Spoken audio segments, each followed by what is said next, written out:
అనిపిస్తుందా?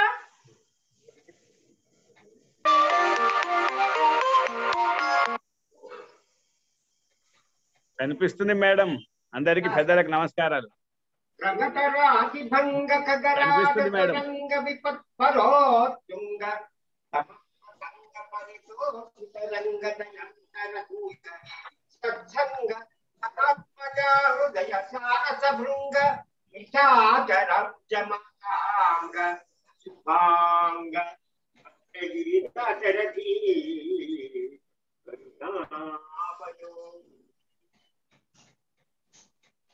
Thank you sir. బాగా record అయింది.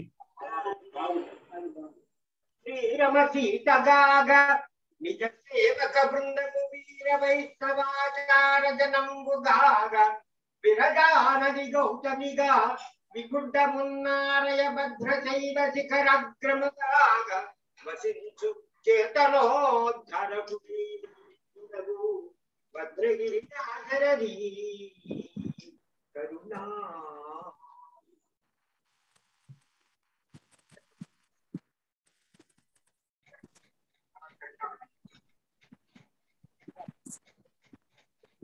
ప్రియా సమావేశం ప్రారంభిస్తారా?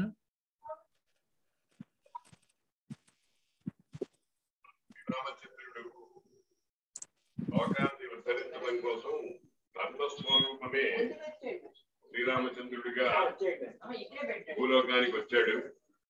రామో విగ్రహవాన్ ధర్మ అనేటువంటి అంశాన్ని గురించి నేను 4వ తారీఖున ప్రసంగం చేస్తాను. ఈ వసంత నవరాత్రోత్సవాల్లో శుభకర్ణవ సంవత్సరంలో ఈ కార్యక్రమాన్ని ప్రారంభించడం, తర్వాత 3 ఏళ్లు కరోనా వ్యాధ్యం వల్ల ఎంతో నుంచి కదలడానికి వీల్లేని పరిస్థితిలో ఈ యాంత్రికమైనటువంటి ప్రసంగాలే చేస్తూ ఉన్నప్పుడు ఇప్పుడు మంచి అవకాశం లభించింది. కాబట్టి ఈ కార్యక్రమాలు శుభకృన్నామ సంవత్సరం ప్రారంభ దినాన ప్రారంభం కావడం అనేటువంటిది చాలా శుభం. ఎవరికి అంటే సర్వే జనాః సుఖినో భవంతు.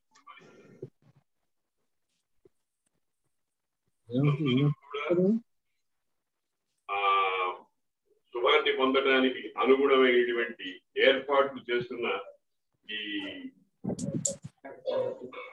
ఎవరు సాహితీ వారు సర్వదా అభినందనీయులు. దీని గురించి పూర్ణ ప్రసంగం నాది 4వ తారీఖున ఉంటుంది. అప్పుడు కలుద్దాం. ప్రస్తుతానికి సెలవు. ఇవాళ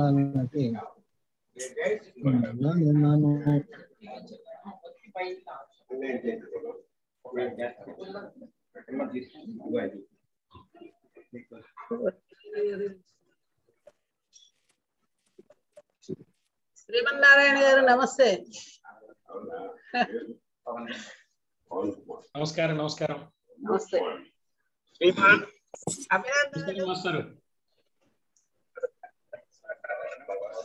నమస్కారం నమస్కారం సార్. నమస్కారం సార్ నిత్యానందరావు. సార్ నమస్కారం సార్ నిత్యానందరావు. నమస్కారం. నమస్తే అన్నయ్య గారు. ఉగాది శుభాకాంక్షలు అందరికీ. బాగారున్నారు రాజీ భట్ల. అయ్యా నమస్కారం అండి. నమస్కారం.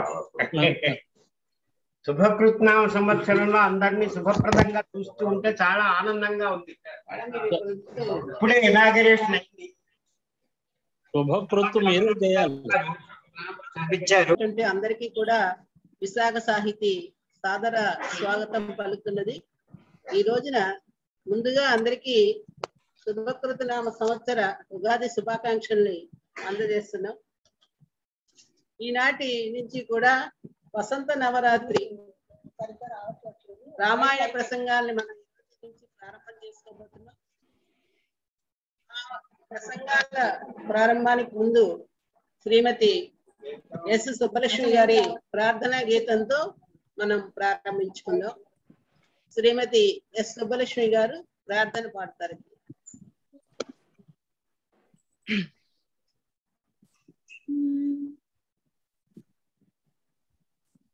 అందరికీ నమస్కారం, ఉగాది శుభాకాంక్షలు. ఈనాడు నేను పాడబోతున్న కృతి అలకలలాడగని అనే మధ్యమావతి రాగంలో ఉన్నటువంటి త్యాగరాజ స్వామి వారి కీర్తన. గురు శిష్య పరంపర వారి గురు శిష్య సంబంధం గురించినటువంటి ప్రసంగం కాబట్టి ఆ కీర్తన పాడడం జరుగుతున్నది. నా వాయిస్ బాగానే వినిపిస్తోందండి? స్పష్టంగా వస్తుంది. కంటిన్యూ చేయండి మేడం. ఏమండి? ఓకే అండి, కంటిన్యూ చేయండి.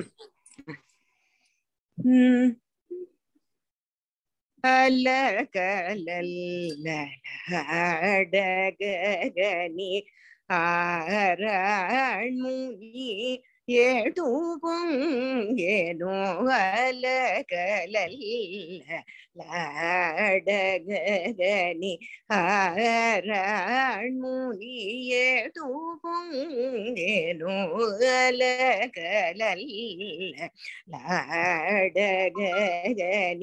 ఆరణ్ముని ఏటు పొంగెను అలకలల్లడగని.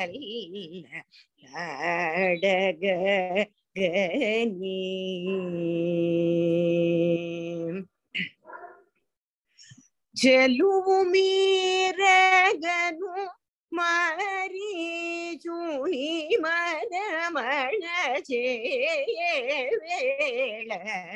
చెలువు మీరగను మరీచుని మదమణ చేయవేళ, అలకలల్లడగని ఆరణ్ముని ఏటు పొంగెను అలకలల్లడగని.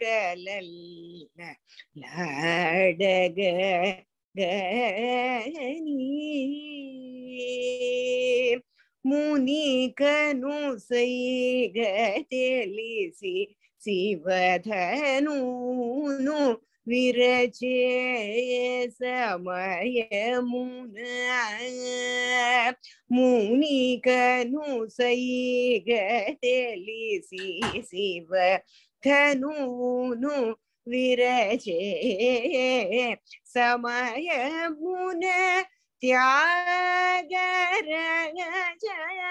వినుతుని మోమున రంజిల్ల అలకలల్లడగని.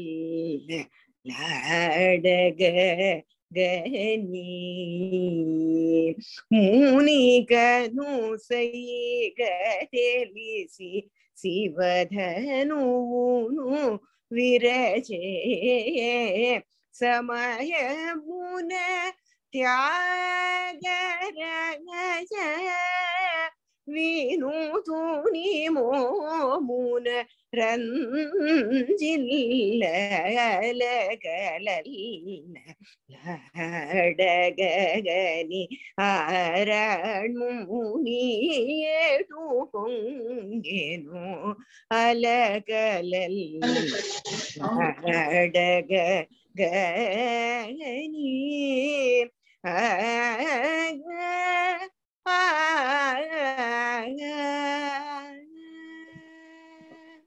నమస్కారం.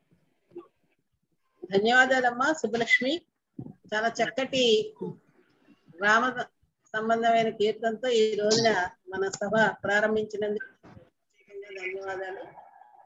ఈ వసంత నవరాత్రి రామాయణ ప్రసంగాల్ని ఏర్పాటు చేసుకుంటూ మనం ఈ రోజున రామాయణంలో గురు శిష్య సంబంధాన్ని గురించి ప్రసంగాన్ని ఏర్పాటు చేసుకున్నాం.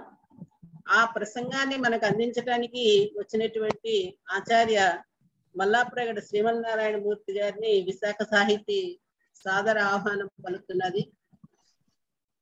అలాగే ఈనాటి సమావేశానికి అధ్యక్షత వహించడానికి ఆచార్య పోలవెల్లి మలయవాసిని గారిని కూడా ఆహ్వానిస్తున్నాం.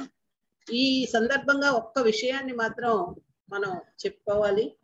ఈనాటి సమావేశం ఒక విధంగా ఈ ప్రసంగానికి చాలా తగినటువంటిది. ఒక విధంగా చెప్పాలంటే గురు శిష్యుల సంబంధానికి ఇదొక ప్రత్యక్ష నిదర్శనం అని మనం చెప్పుకోవచ్చు. ఆచార్య పోలవెల్లి మలయవాసిని గారి శిష్యులు శ్రీమన్నారాయణ మూర్తి గారు. గురువులు పట్ల గౌరవం, శిష్యుల పట్ల వాత్సల్యం, ఈ రెండు కూడా గురువు గారి దగ్గర నుంచి తీసుకుని అడుగుజాడల్లో నడుస్తూ శ్రీమన్నారాయణ మూర్తి గారు ఈ రోజున ఎంతో మంది శిష్యుల్ని తయారు చేశారు. అలాగే ఇప్పటికీ కూడా గురు గౌరవం ఎప్పటికీ కూడా కలిగి గురువుల్ని గౌరవిస్తూ గురువుల యొక్క అడుగుజాడల్లో నడుస్తున్నారు. ఎన్నో పురస్కారాన్ని, ఈ రోజు కూడా ఒక పురస్కారాన్ని ఆయన అందుకోవడం మనందరికీ కూడా చాలా గర్వకారణం. మిత్రులుగా ఆయన్ని ప్రత్యేకంగా అభినందిస్తూ ఇంకా ఎన్నో పురస్కారాలు అందుకోవాలని మనస్ఫూర్తిగా కోరుకుంటూ ఈనాటి మన సమావేశానికి ఆయనకి విశాఖ సాహితీ సాదర స్వాగతం పలుకుతున్నది. ఇక ఈనాటి సభకి అధ్యక్షత వహించే ఆచార్య పోలవెల్లి మలయవాసిని గారు శిష్యులు అవడం మాకు అందరికీ కూడా గర్వకారణం. గురువులంటే ఎలా ఉండాలి, శిష్యులంటే ఎలా ఉండాలి అనటానికి ఒక ప్రత్యక్ష నిదర్శనమే ఈనాటి సమావేశం అని చెప్పడానికి నాకు చాలా గర్వంగా ఉంది. అంతేత ఇటువంటి గురువులు, ఇలాంటి శిష్యులు కూడా నేటి సమాజానికి అవసరం. ఆ రామాయణంలో ఈ ప్రసంగం అంటే ఈ ప్రస్తావన ఏ విధంగా ఉంది అని అందించడానికి వచ్చినటువంటి శ్రీమన్నారాయణ మూర్తి గారికి మరొకసారి మా విశాఖ సాహితీ తరఫున ధన్యవాదాలు తెలియజేస్తూ, గుర్తుగా ఈ సభా నిర్వహణ బాధ్యతను స్వీకరించవలసిందిగా గురువులు ఆచార్య మలయవాసిని గారిని సభక్తికంగా ఆహ్వానిస్తూ ఈ సభా నిర్వహణ చేయవలసిందిగా కోరుకుంటున్నాను. ధన్యవాదాలు.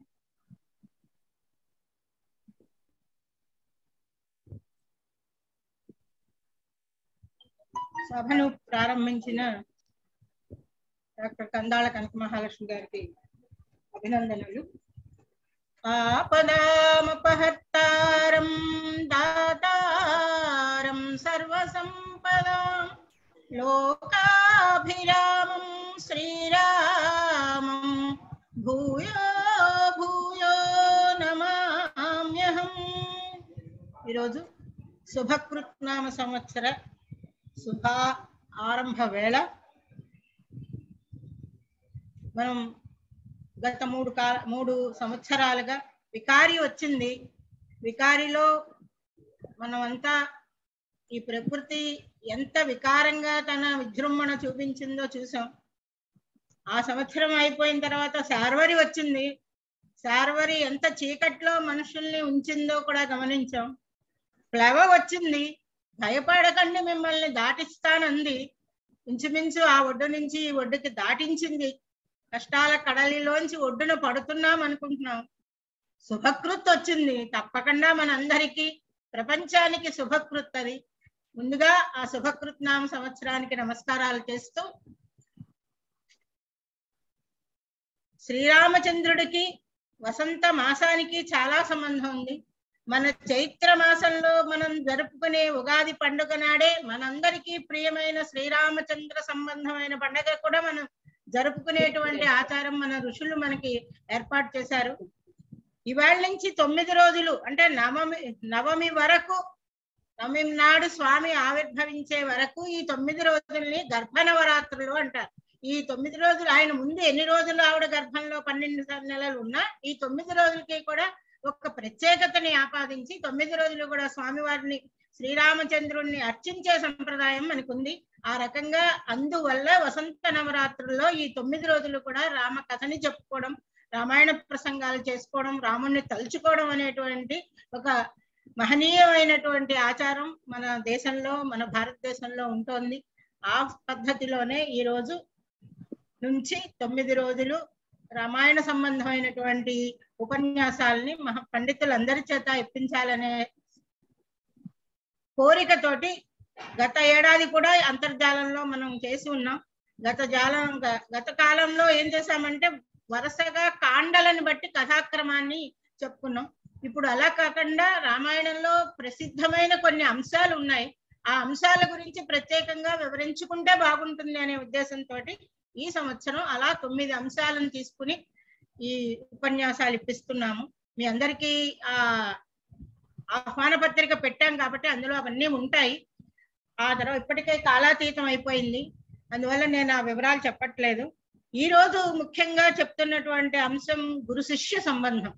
అసలు భారతదేశంలో గురువు శిష్యులు వారి యొక్క సంబంధం, వారి యొక్క గౌరవం చాలా విశేషంగా ఉంది. గురు సాక్షాత్ పరబ్రహ్మ అనేంత విశేషమైన గౌరవం ఉంటుంది. సరే, ప్రత్యేకంగా రామాయణంలో గురు శిష్య సంబంధం ఎలా ఉంది అనే విషయాన్ని గురించి చెప్పడానికి ఆచార్య శ్రీమన్నారాయణమూర్తి అతను ఎన్నుకున్న విషయమే ఇది. చాలా మంచి విషయం. అది దాంతో ప్రారంభం అవడం కూడా చాలా చక్కగా ఉంది. ఎందుకంటే నారదుడు, వాల్మీకి మహర్షులు ఇద్దరు కూడా గురు శిష్య సంబంధం లాంటి సంబంధంతో రామాయణ కథ ఆరంభం అవుతుంది. సరే, శ్రీరామచంద్రుడికి వశిష్ఠుడు గురువే, విశ్వామిత్రుడు గురువే. ఆ ఇద్దరు గురువులతోటి ఆయనకున్న సన్నిహితత్వం ఏమిటో మనం ఇప్పుడు చూద్దాం. అలాగే కొద్దిగా జనకుడు, యాజ్ఞవల్కుడు కనిపిస్తారు. శబరి మతంగ మహర్షి, ఒక స్త్రీ శబరకాంత తన గురువుల్ని ఏ రకంగా గౌరవించిందనే విషయం కూడా మనకి రామాయణంలో కనిపిస్తుంది. ఇలా అనేక విషయాలు చాలా విశ్లేషణాత్మకంగా వినిపించడానికి శ్రీమన్నారాయణమూర్తి ఈరోజు మనకి సిద్ధంగా ఉన్నారు. ఆయన ఏది చెప్పినా అందరి వలె మాట్లాడాడు. ఆయనదో పద్ధతి, తనదైన విశేషమైనటువంటి పద్ధతిలో చెప్పేటువంటి ఒక గొప్ప వక్త. సౌందర్య లహరే కాదు, శివానంద లహరే కాదు, మహాభారతమే కాదు, ఏది చెప్పినా రామాయణంలో ఒక్కొక్క కాండ చాలా అద్భుతంగా ఆయన చెప్పినటువంటి సందర్భాలు ఉన్నాయి. అలాగే భారతంలో పర్వాలన్నీ కూడా వివిధ ప్రదేశాల్లో ఆయన చాలా చక్కటి ఉపన్యాసాలు ఇచ్చిన ముఖ్యంగా ఉండ్రాజవరంలో చాలా మంచి ఉపన్యాసాలు ఆయా పర్వాల మీద ఇచ్చి ఉన్నాడు. సరే, భాగవతం సరే భాగవతం అతనికి అత్యంత ప్రియమైనటువంటి గ్రంథం. రామాయణం కాదని కాదు, ఆయనకి మూడు భావాలే. అంచేత ఈ రోజు ఎన్నో పురస్కారాలు అందుకున్నాడు అతను, మరెన్నో అందుకోవాలి అని కోరుకుంటూ ఈనాడు తెలుగు సంస్కృత అకాడమీ వారు ప్రాచీన సాహిత్యానికి గాను ఆచార్య మల్లాప్రగడ శ్రీమన్నారాయణమూర్తికి ఒక మంచి పురస్కారం ఇచ్చి గౌరవించారు. వారిని ఆ సందర్భంగా శుభకృతనామ సంవత్సరం శుభారంభం చేసింది కాబట్టి ఇలాంటి పురస్కారాలు మరెన్నో అందుకోవాలని కోరుకుంటూ, తప్పకుండా అందుకుంటాడని ఆశిస్తూ, ఈ గురు శిష్య సంబంధం గురించి కనక మహాలక్ష్మి చెప్పింది. మేము ముందు చాలా మందిని అడిగాం, ముందు రోజు పెట్టాలి, కుదరలేదు. ఆఖరికి మా శిష్యుడే దానికి ప్రారంభించడానికి ముందుకు వచ్చినందుకు ముందుగా అతన్ని అభినందిస్తూ ఆనందిస్తూ అతన్ని ప్రారంభించమని కోరుకుంటున్నాం.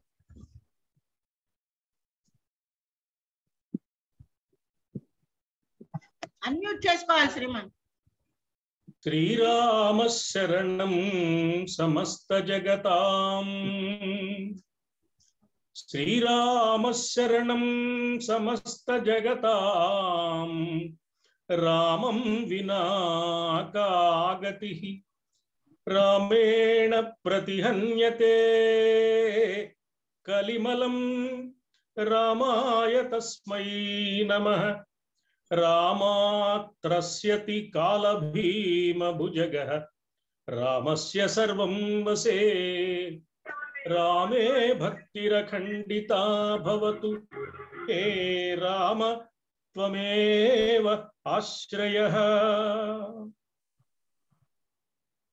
ధర్మ విగ్రహుడైన రామచంద్రమూర్తి పాదార విందాలకు సభక్తికంగా సహస్రాధికంగా మునుముందుగా ప్రణామాలు సమర్పిస్తూ, మానవ జాతిని ధార్మికమైన మంచి మార్గంలో నడపడానికి కావలసిన మహత్తరమైన వాంగ్మయాన్ని అనుగ్రహించిన వాల్మీకి మహర్షి అడుగుదమ్ములకు అంజలి ఘటిస్తూ విశాఖ సాహితీ అధ్యక్షులు, నేటి సభాధ్యక్షులు, మా గురువర్యులు ఆచార్య కొలవెన్ను మలయవాసిని గారికి ఈ రామాయణ ప్రసంగ లహరిని విశాఖ సాహితీ పక్షాన ప్రారంభించడానికి రామచంద్రమూర్తి సన్నిధిలో జ్యోతి ప్రకాశనం చేసి శుభారంభం పలికిన మహామహోపాధ్యాయులు గురువర్యులు ఆచార్య శలాక రఘునాథ శర్మ గారికి, కార్యక్రమానికి స్వాగత వచనాలు అందించిన డాక్టర్ కందాళ కనక మహాలక్ష్మి గారికి, ఇంకా సభలో ఉన్న ఎందరెందరో పెద్దలు, ఆత్మీయులు, సాహితీ మిత్రులు అందరికీ ముందుగా శుభకృత్ నామ సంవత్సర ఉగాది శుభాకాంక్షలు.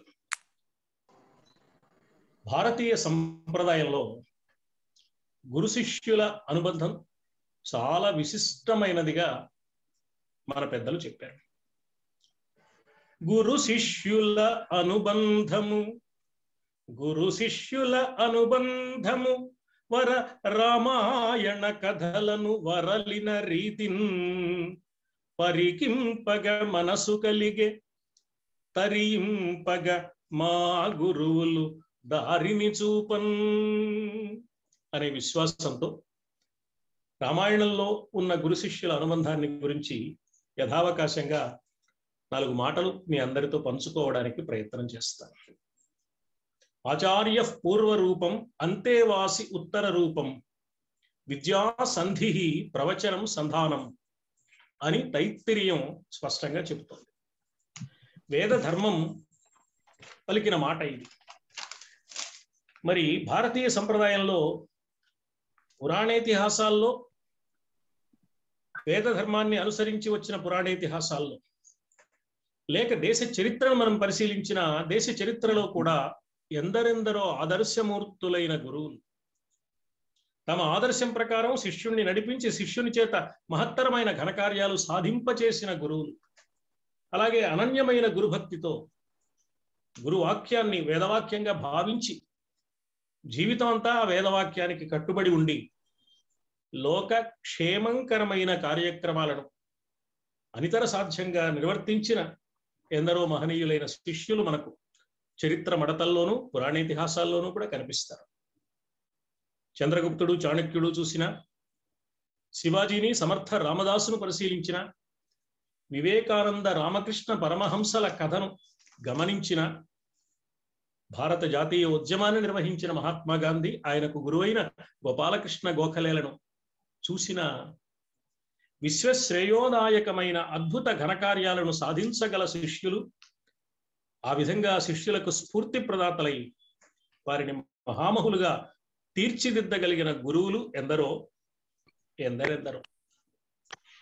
వేద ధర్మం ప్రకారం రామాయణం ఏమిటి, మొత్తం అన్ని రచనలు పుట్టాయి. భారతీయ వాంగ్మయం అంతా వేద ధర్మ అనుసారంగానే వచ్చింది. వేదవేద్యుడైన పరమాత్మ రామచంద్రమూర్తిగా అవతరించాడని, వేదమే రామాయణ మహాకావ్యంగా ఆవిర్భవించింది అని కూడా ప్రసిద్ధమైన మాట ఉంది మనకు. వేదవేద్యే పరే పుంసి జాతే దశరథాత్మజే వేద ప్రాచేతసాదాసీత్ సాక్షాత్ రామాయణాత్మన. ఇలా ఉన్న ఈ రామాయణంలో మనం కొంచెం దృష్టి పెట్టి పరిశీలిస్తే అసలు రామాయణ ఆరంభమే గురు శిష్యులతో ప్రారంభమైంది. ఇంతకుముందు మా గురువు గారు అధ్యక్షుల వారు మనవి చేశారు, ఎందరో గురు శిష్యులు కనిపిస్తారు రామాయణంలో. మతంగ మహర్షిని సర్వస్వంగా భావించి మతంగ మహర్షి శరీరం వెళ్ళిపోయినా కూడా ఆయన చెప్పిన మాటకు కట్టుబడి ఎప్పుడు వస్తాడో తెలియక నిరవధికమైన నిరీక్షణ రామచంద్రమూర్తి కోసం అలా నిరీక్షించి గురు వాక్యం మేరకు ఆశ్రమాన్ని నిరంతరం పవిత్రంగా నిర్వహించిన ముదివగ్గు అయిన శబరి కనపడుతుంది మనకు ఈ రామాయణ కథలో. అలాగే విదేహం అన్నదే దేశానికి పేరు మాత్రమే కాక తన స్వభావంగా కూడా కలిగిన విదేహుడైన జనక మహారాజునకు ఆధ్యాత్మిక వైభవాన్ని ప్రబోధించిన యాజ్ఞవల్క్య మహర్షి కనిపిస్తాడు రామాయణ మహాకావ్యంలో. జనక యాజ్ఞవల్క్యుల సంబంధం. ఇక రాముడు వశిష్ఠుడు, రాముడు విశ్వామిత్రుడు సరే. చాలా ఆశ్చర్యకరంగా ఈ రామాయణంలో గురువు మాటను ధిక్కరించి గురువును మోసగించి గురువు చేత శాపానికి గురైన వాడి కథ కూడా అరణ్యకాండలో ప్రస్తావవశంగా కనపడుతుంది. దండుడు దండకారణ్యం ఏర్పడడానికి కారణం ఏమిటో అరణ్యకాండలో చెప్తూ రామచంద్రమూర్తికి అగస్త్య మహర్షి దండుని గురించి చెప్పాడు. దుష్కృత్యాలు చేస్తున్నాడని తండ్రి దేశం నుంచి వెళ్ళగొడితే ఆ దండుడు ఓ ప్రదేశాన్ని ఆధారం చేసుకుని అక్కడ రాజ్యపాలన చేస్తుంటే శుక్రాచార్యుడిని ఆశ్రయించాడు. తాను మంచివాడిని నమ్మించాడు. కానీ ఆ శుక్రాచార్యుడిని మోసగించినందువల్ల ఆయన ఆగ్రహించి అక్కడ మట్టి వర్షం కురిపిస్తే అదంతా దిబ్బగా మారిపోయింది, అరణ్యం అయిపోయింది అని అగస్త్య మహర్షి రామచంద్రమూర్తికి వివరిస్తాడు. గురువును అనుసరించి అభ్యుదయాన్ని పొంది జాతికి మేలు కలిగించిన వారి కథలు అక్కడక్కడ గురువును ధిక్కరించి గురువును మోసగించి గురు శాపానికి పాత్రులై తాము నష్టపోయి జాతికి కూడా కష్టాన్ని కలిగించిన వారు కూడా కనపడతారు. అవి వ్యతిరేక ఉదాహరణ ఒకటో రెండో. కానీ ప్రధానంగా రామాయణం ఎలా ఉంటాడు గురువు, ఏం చేస్తాడు శిష్యుడు అనే విషయాన్ని అద్భుతంగా అందించింది మనకు. తపస్వాధ్యాయ నిరతం తపస్వీ వాగ్విదాం వరం నారదం పరిపప్రచ్ఛ వాల్మీకి ముని పుంగవం. ఇది శ్రీమద్ రామాయణ ప్రారంభ శ్లోకం. దేవర్షి అయిన నారదుడు వచ్చాడు. వాల్మీకి మహర్షి ఆ నారదుణ్ణి అడిగాడు. ఈ సంభాషణతో రామాయణం ప్రారంభమవుతోందని ఈ శ్లోకం చెప్తోంది. ఆ అడగడం ఎలా అడిగాడు? పరిపప్రచ్ఛ అంటే పరిప్రశ్న చేశాడు. పరిప్రశ్న చేయడం అంటే జిజ్ఞాసతో అడగడం, వినయంగా అడగడం. గురువుగారికి తెలుసో లేదో చూద్దాం అని కాక, ఆయన ఒకలా చెప్పాడు కదా ఈ గురువు గారు ఏం చెప్తారో చూద్దాం అని కాక, తాను యథార్థంగా తెలుసుకోవాలని, ఆ తెలుసుకున్న ధర్మాన్ని నమ్మి ఆచరించాలనే పరిపూర్ణమైన భక్తిభావంతో అడిగితే దాన్ని పరిప్రశ్న అంటారు. అందులో వినయం ఉంటుంది, జిజ్ఞాస ఉంటుంది, ధర్మదీక్ష ఉంటుంది. అలా పరిప్రశ్న చేశాడు. ఏమని పరిప్రశ్న చేశాడు? ఎవరు పరిప్రశ్న చేసిన వారు? తపస్వి అయిన వాల్మీకి. తపస్వి వాల్మీకి అని వాల్మీకి అని రెండు మాటలు అడిగిన వాల్మీకిని గురించి చెప్పారు. ఆ వాల్మీకి శిష్యుడు ఎలా ప్రవర్తిస్తాడో అలా ప్రవర్తించి అడిగాడు. తపస్సు ద్వారా మనస్సు నిర్మలమై తాత్విక జిజ్ఞాస, ధార్మిక జిజ్ఞాసలు పెంపొందిన మనస్సు కలిగిన వాల్మీకి మహర్షి అడిగాడు ఎదురుగా ఉన్న నారదుడిని. అడగడానికి కారణం జిజ్ఞాస, అడిగిన తీరు వినయంతో కూడింది. ఇక ఎవరిని అడిగాడు? నారదం, నారదుణ్ణి అడిగాడు. ఆ నారదుడు ఎవరు, ఎలాంటి వాడు అంటే తపస్వాధ్యాయ నిరతం. వాల్మీకి మహర్షి తపస్వి అయితే ఈ నారదుడు తపస్సుతో పాటు స్వాధ్యాయమునందు కూడా నిరతుడైన వాడు. స్వాధ్యాయము అంటే వేదాధ్యయనం. వేద ధర్మాన్ని వంట పట్టించుకున్నవాడు సర్వజ్ఞుడు కావడానికి అవకాశం ఉంది, సంస్కారపూరితమైన జీవనాన్ని సాగించడానికి అవకాశం ఉంది. అలా తపస్సు వల్ల, స్వాధ్యాయం వల్ల ఎంతో ఎదిగిన మహానుభావుడు నారద మహర్షి. అసలు నారదుడు అంటేనే జ్ఞానప్రదాత. నారం దదాతి ఇతి నారద. సినిమా వాళ్ళ పుణ్యమాని, నాటకాల వాళ్ళ పుణ్యమాని నారదుడు అంటే అగ్గిపుల్ల అనే అభిప్రాయం లోకంలో వచ్చింది. కానీ రామాయణ రచనకు వాల్మీకి మహర్షికి స్ఫూర్తినిచ్చిన మహనీయుడు నారద మహర్షి. భాగవత రచన చేయమని వ్యాస మహర్షిని ప్రచోదనం చేసిన మహానుభావుడు నారద మహర్షి. అలాగే సంగీత రంగంలో, సాహిత్య రంగంలో ఎందరెందరికో కావలసిన ప్రేరణనిచ్చిన ఒక మహాగురువు నారదుడు తప్ప అతడు అగ్గిపుల్ల కాదు. ఒకవేళ ఎక్కడైనా కథల్లో నారదుడి కారణంగా కలహం వస్తే అగ్ని పుడితే ఆ అగ్ని కూడా జ్ఞానాగ్ని తప్ప మరొకటి కాదు. అహంకారమో, అజ్ఞానమో, అవివేకమో ఉంటే వాటిని తొలగింప చేయడానికి ఒక చిత్రమైన నాటకాన్ని కల్పించగలిగిన శక్తి కలిగి నారదుడు ఆ కలహాన్ని ఏర్పాటు చేస్తున్నట్టుగా కనపడుతుంది మనకి. లోతుగా పరిశీలిస్తే తాను చెప్పదలుచుకున్న ఏ అంశాన్నైనా వివరంగా చెప్పగలిగిన ప్రజ్ఞ కలిగిన మహానుభావుడు కాబట్టి నారదుడు వాగ్విదాంబరం, వాక్కుల తీరు తెలిసిన వారిలో శ్రేష్ఠుడైన వాడు. చిరకాలంగా తపస్సు చేసి తన తపస్సును లోక కళ్యాణానికి వినియోగిస్తూ అన్ని లోకాలు సంచరిస్తూ ఎక్కడ ఏది అవసరమో దాన్ని నిర్వహిస్తున్నాడు కాబట్టి ఆయన ముని పుంగవుడు కూడా. శ్రీమద్ రామాయణంలో మొట్టమొదట కనిపించే గురు శిష్యులు నారద, వాల్మీకి. తన ఎదురుగా ప్రత్యక్షమైన నారదుణ్ణి గురువుగా భావించి వాల్మీకి మహర్షి అడిగాడు. శిష్యుడైన ఆ వాల్మీకి తపస్వి అయితే గురువైన నారద మహర్షి తపస్వాధ్యాయ నిరతుడు. నిరంతరము తపస్సు స్వాధ్యాయము అనే వాటిలో నిమగ్నమైన వాడని, మునిపుంగవుడై వేదాధ్యయనంతో అవగాహన పండిన మనస్సుతో సందేశాన్ని ప్రసారం చేసేవాడు గురువు. జిజ్ఞాసువై సందేహాన్ని వినయంతో వ్యక్తం చేసేవాడు శిష్యుడు అని, సందేహాన్ని కోరడం, సందేహాన్ని నివృత్తి చేసుకోవాలని తపించడం శిష్యుడి లక్షణం, సందేశాన్ని ప్రసారం చేయడం గురువు యొక్క స్వభావం. రామాయణ మహాకావ్యంలో వీళ్ళిద్దరూ మొట్టమొదటి కథలో కనిపిస్తారు గురు శిష్యులుగా. ఇది రామాయణ కథలో మనకు కనిపించే తొలి శైష్యోపాధ్యాయిక గురు శిష్యుల మధ్య ఉన్న గొప్ప అనుబంధం. కోన్వస్మిన్ సాంప్రతం లోకే గుణవాన్ కశ్చ వీర్యవాన్ ధర్మజ్ఞశ్చ కృతజ్ఞశ్చ సత్యవాక్యో దృఢవ్రతః చారిత్రేణ చ కో యుక్తః సర్వభూతేషు కో హితః. ఇలా ప్రారంభించి 16 ఉత్తమ గుణాలు ఏకరువు పెట్టి నారద మహర్షిని అడుగుతున్నాడు వాల్మీకి మహర్షి, స్వామి, ఈ ఉత్తమ గుణాలు అన్నీ కలిగిన మహానుభావుడు ఈ లోకంలో ఇప్పుడు సాంప్రతంలోకే ఎవరైనా ఉన్నారా? ఇది వాల్మీకి మహర్షికి కలిగిన సందేహం. ఈ విషయం మీరు చెప్తే వినాలని నాకు ఎంతో కుతూహలంగా ఉన్నది మహర్షి. ఇందులో జిజ్ఞాస ఉన్నది, వినయం ఉన్నది. ఏతదిచ్ఛామ్యహం శ్రోతుం పరం కౌతూహలం హిమే. నారదుడు అక్కడికి వచ్చాడు. వాల్మీకి మహర్షి ఇలా అడిగాడు. అడిగితే నారదుడు ఇంకా సమాధానం ప్రారంభించలేదు. మరో మాట కూడా అన్నాడు వాల్మీకి మహర్షి. మహర్షే త్వం సమర్థోసి జ్ఞాతుమేవం విధం నరం. అలాంటి ఉత్తమ మానవుడు ఎవరో, ఎక్కడ ఉన్నాడో తెలుసుకోవడానికి, తెలియచేయడానికి తమరే అన్ని విధాలా తగినవారు. మీకే పాట తెలుసో చూద్దాం చెప్పండి అని అడగటలేదు వాల్మీకి మహర్షి నారదుణ్ణి.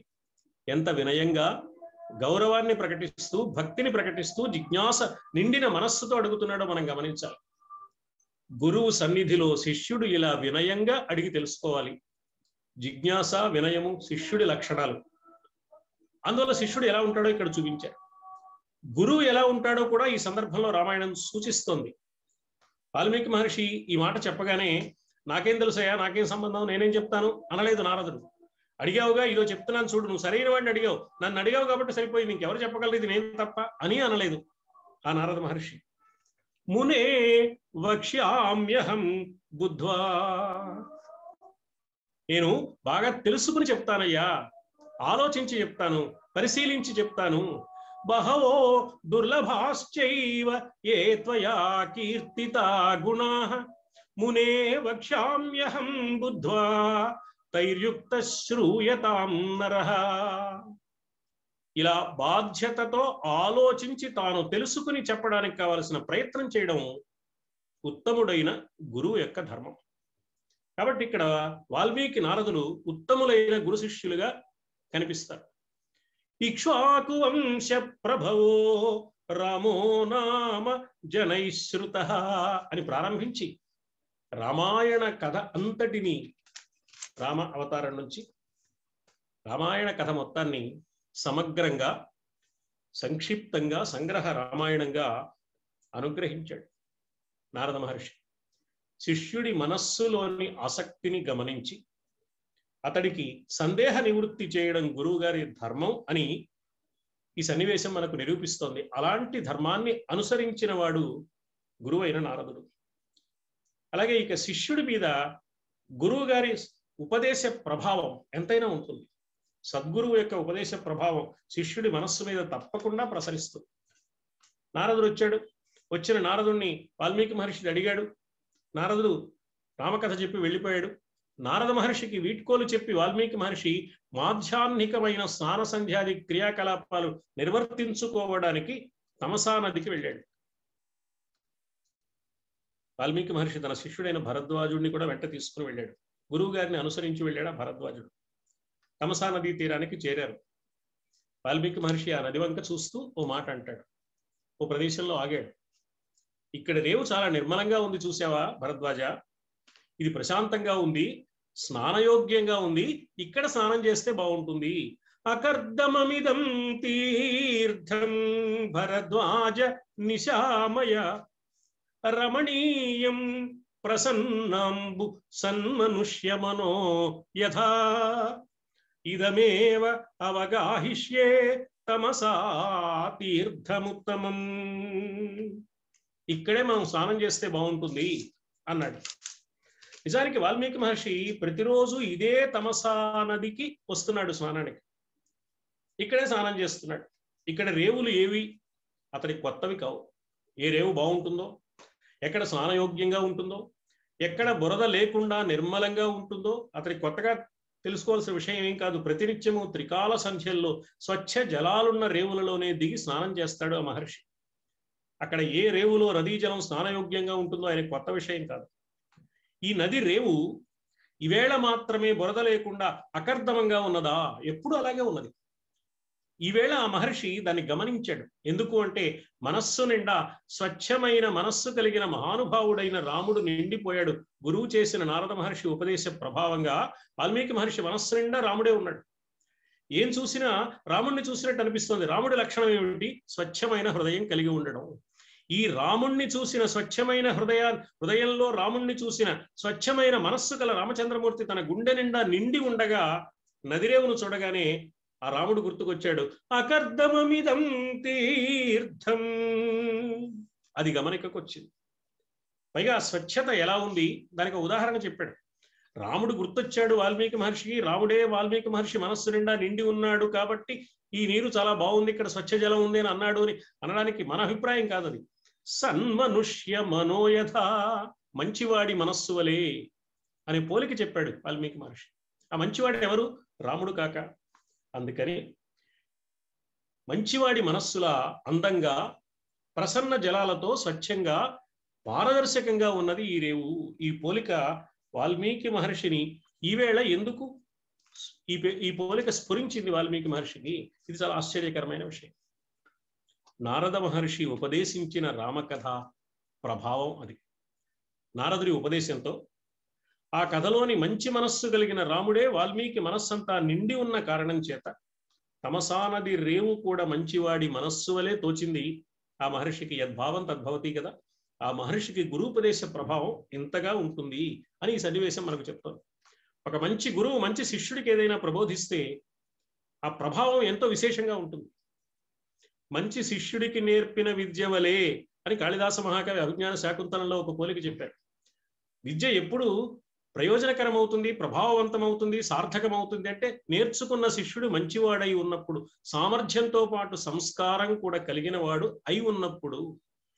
గురువు నేర్పిన విద్య శిష్యుని ద్వారా ఎప్పుడు సార్థకం అవుతుంది అంటే ఈ సంస్కార సామర్థ్యాలు రెండూ కలిగిన శిష్యుడు అయినప్పుడు, ఆ శిష్యుడిని గురువు అలా తీర్చిదిద్దుతున్నప్పుడు.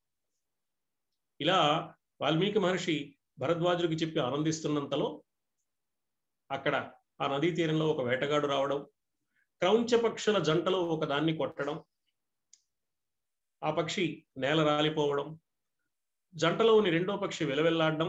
మా నిషాద ప్రతిష్టాం త్వం అగమ శాశ్వతి సమహ అంటూ వాల్మీకి మహర్షి అంతరంగంలోని శోకం శ్లోకమై వెలువడడం వరుసగా జరిగిపోయాయి.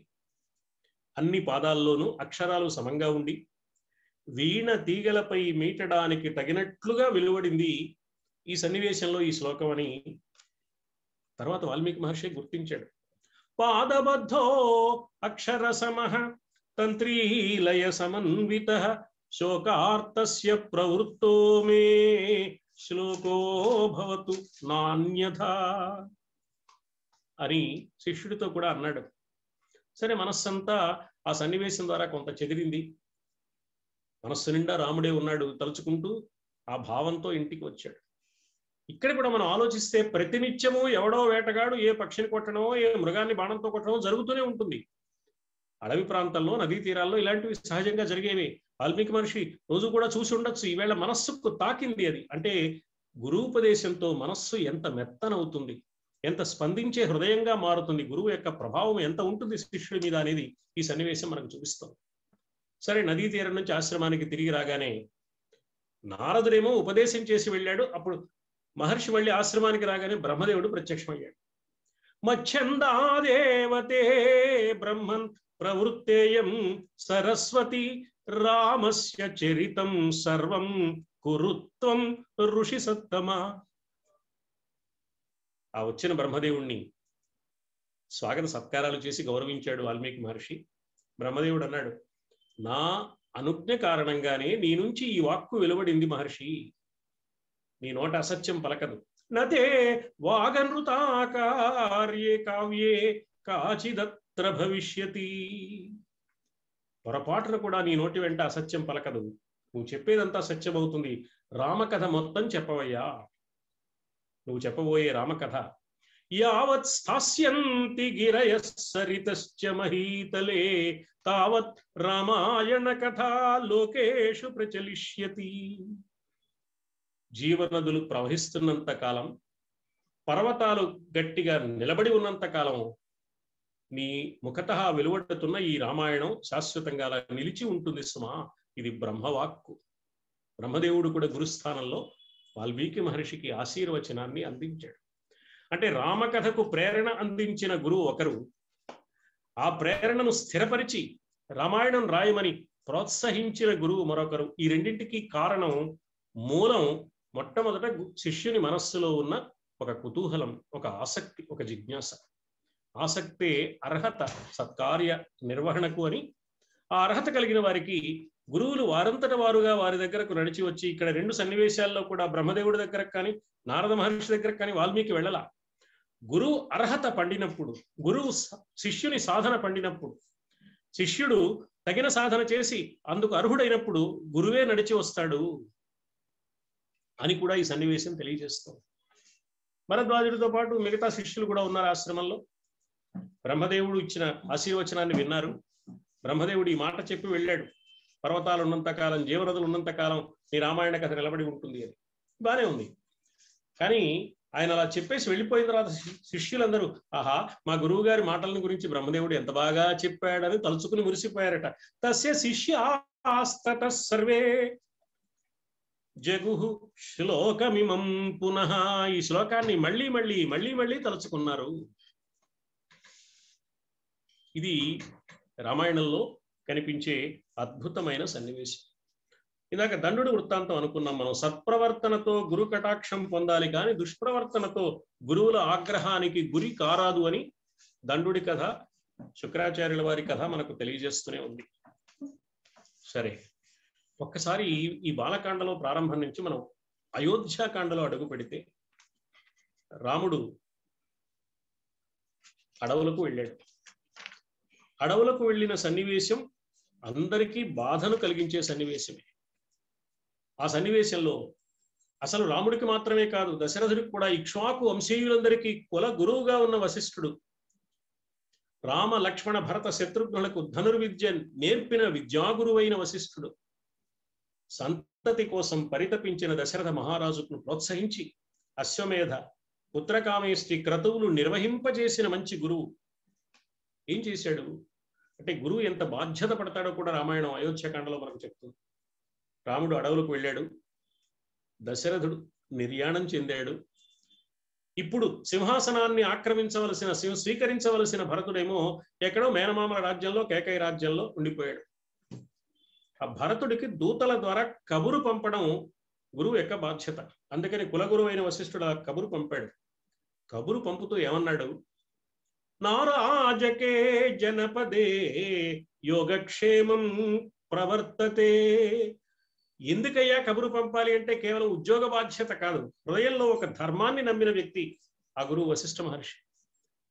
రాజకమైపోయిన రాజ్యంలో, రాజు లేకుండా ఉన్న రాజ్యంలో యోగక్షేమాలు ఉండవు, ప్రజలకు రక్షణ ఉండదు. పరిపాలించవలసిన రాముడు అడవులకు వెళ్ళాడు, పరిపాలిస్తున్న దశరథుడు పైలోకాలకు వెళ్ళాడు. ఇప్పుడు సింహాసనాన్ని స్వీకరించవలసిన భరతుడు ఇక్కడ లేడు, కాబట్టి అరాజకం అయిపోతుంది, భరతుడు వెంటనే రావాలి. అందుకని భరతుడిని తీసుకురండి. అయితే వెళ్ళి ఏమని చెప్పాలి, త్వరగా మిమ్మల్ని గురువు గారు రమ్మన్నారు అని చెప్పాలి తప్ప తండ్రి మరణం కాని అన్నగారి అరణ్యవాస వృత్తాంతం కాని భరతుడికి చెప్పవద్దు అని స్పష్టంగా చెప్పాడు వశిష్ఠ మహర్షి. ఎంత బాధ్యత పడి ఎంత దూరపు ఆలోచనతో చెప్పాడో మనం గమనించాలి. మాచాస్మై ప్రోషితం రామం మాచాస్మై పితరం మృతం.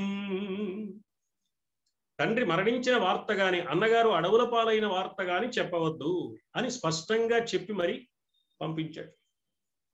అలా బాధ్యత పడిన మహానుభావుడుగా వశిష్ఠ గురుదేవుల వారు కనిపిస్తారు ఈ కథలో. ఇలా ఉండగా ఒక అద్భుతమైన సన్నివేశం మనకు అయోధ్యాకాండలో కనిపిస్తుంది.